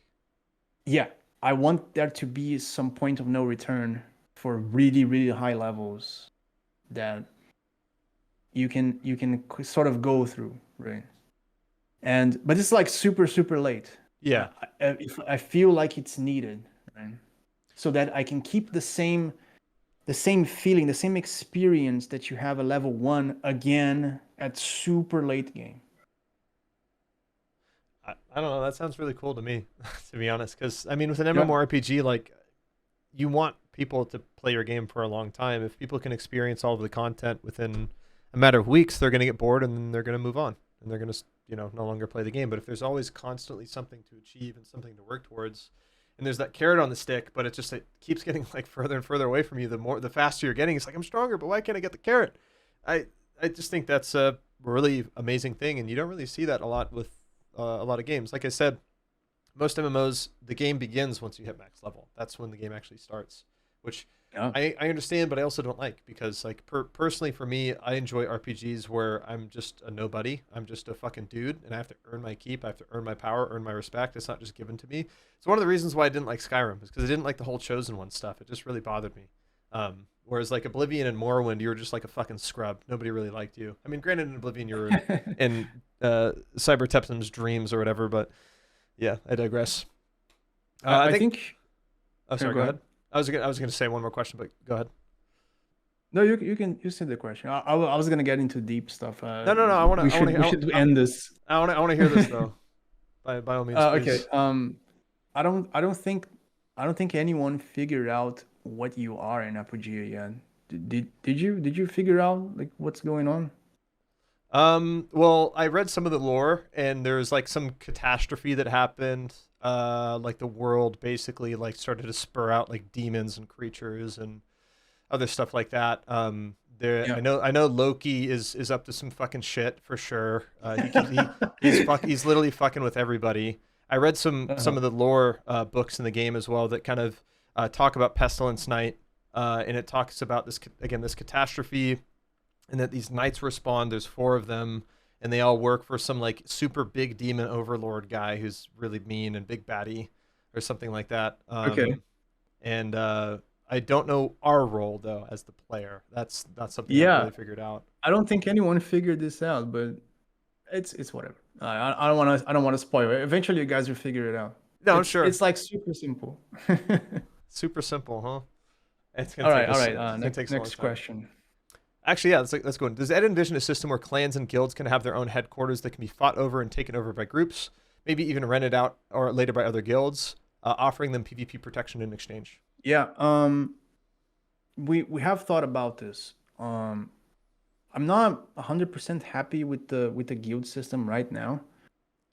I want to expand on it, and like I said before, the way we do systems in Apogea is always thinking of the easiest path possible to the biggest result. And the guild system that we made was like an idea that I had, and I'm not 100% happy with it, which is like, if you invite someone to your house, you are a guild. That's it. And you get the name. You can share the name. Right? But I think there needs to be more interaction. Guild chat would be awesome, or some kind of like guild UI menu, like to see online, offline members. I feel like that's a pretty standard thing. Maybe I just need to expand on it so that there's more dynamic to be had within guilds. But I'm not 100% sure yet. But yes, we do plan on adding these things, but you have to always remember that it's going to be a simple system. Mm-hmm. It's going to be simple. It's not going to be a complex system where there's like graphs and things happening. It's always going to be simple so that we can actually finish the game. How much, I guess, one last question. How much of the game is really like left in your eyes? You said like we played about 40%, but I imagine within that 40%, there's still a lot of additions and iterations that are probably have yet to be introduced in that part of the game. Yeah, the developers won't like that I'm going to say this, but I think that we're closer than we think, because a lot of what's missing is just adding more of what's already there, like map quests, items. There's not. At least I don't think that we need to add that many new systems, because a lot of the suggestions that I'm seeing can be replaced organically. Mm-hmm. Can happen in an emergent way, right? There needs to be I saw someone suggesting like some kind of caravan system that you would carry loot from one city to the other, and it's like, I feel like this will happen naturally if we just add the correct systems. I don't need a little system for that to happen. It can spawn from the systems that are in the game right now, Yeah. right? If we make like a dangerous road that you have to go to buy important things, and there's no other way of getting there, and people might die on the way and drop their things. It's not. Hmm. It's not rocket science, right? Hmm. And then we can make that zone always PvP, or um, things Yeah. like that, or Yeah. the monster that kills you in that region makes you drop the loot, or things like that, right? Yeah. No, I get that. I guess last question to probably tie it up. Are you guys still aiming to release the game this year? I know that's potentially a little wishy-washy. I understand how indie dev goes. I get it. Like sometimes you have internal deadlines and stuff that you want to try and achieve, but I mean, Yeah, I can't answer that, man. okay. I really wish we could, but I don't know. But like, I guess I didn't conclude my thought, which is like, um, I think we're closer than we think, because I just have to add more of the things that we already have. Maybe add more systems here and there. Like, a common critique is that monsters kind of do the same thing, and I agree. So I want to add more systems to the monsters, maybe more systems to the combat, Maybe magic resistance. maybe resistances, maybe potions that give you resistances, Hmm. um, things like that, like little things that would really add to the game and really like make it shine more than it does. Just polish it a little, right? Hmm.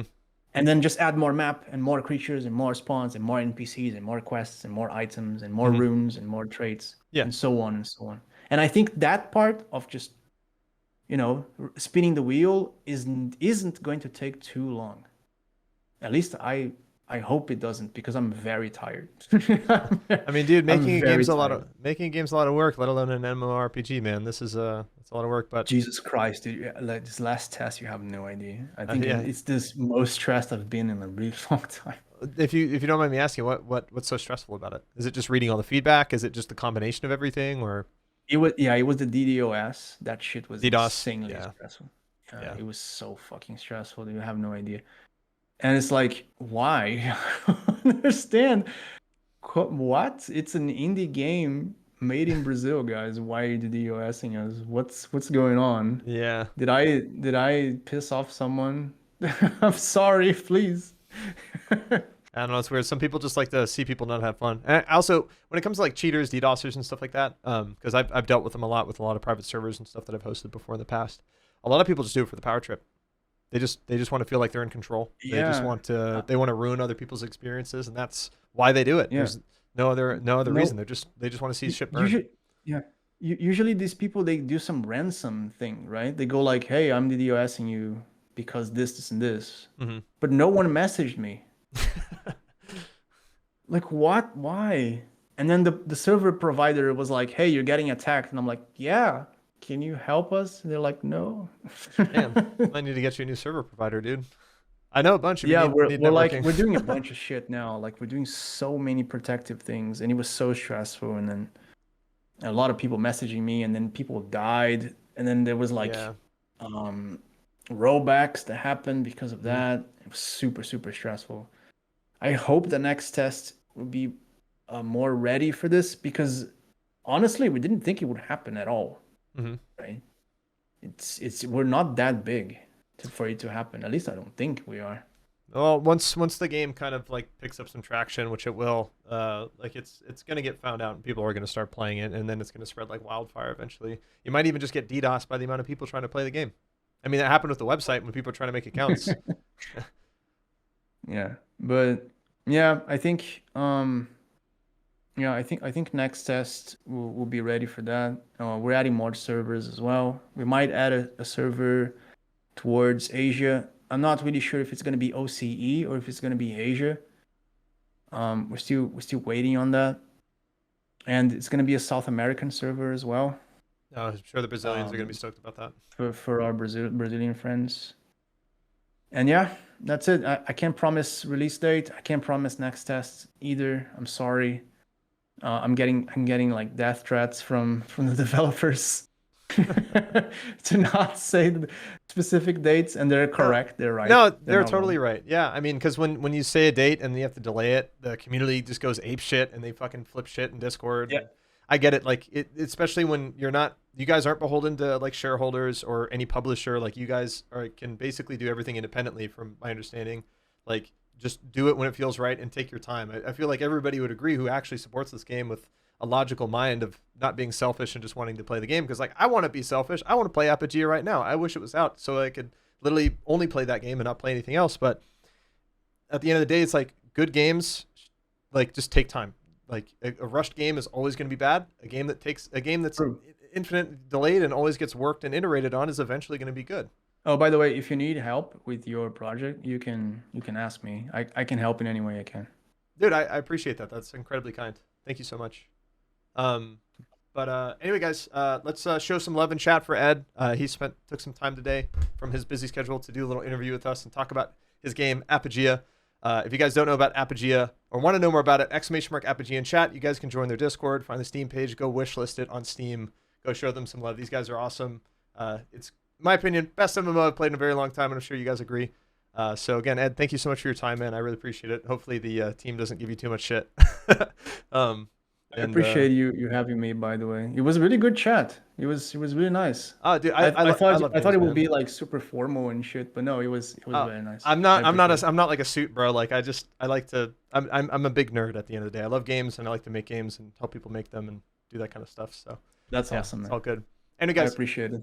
all right, we'll see you guys later. Thank you, Ed, again so much for your time, and big shout out to the rest of the Apogea team. Thank you guys for making one of the best MMOs a lot of us have ever played. So we'll see you guys next time.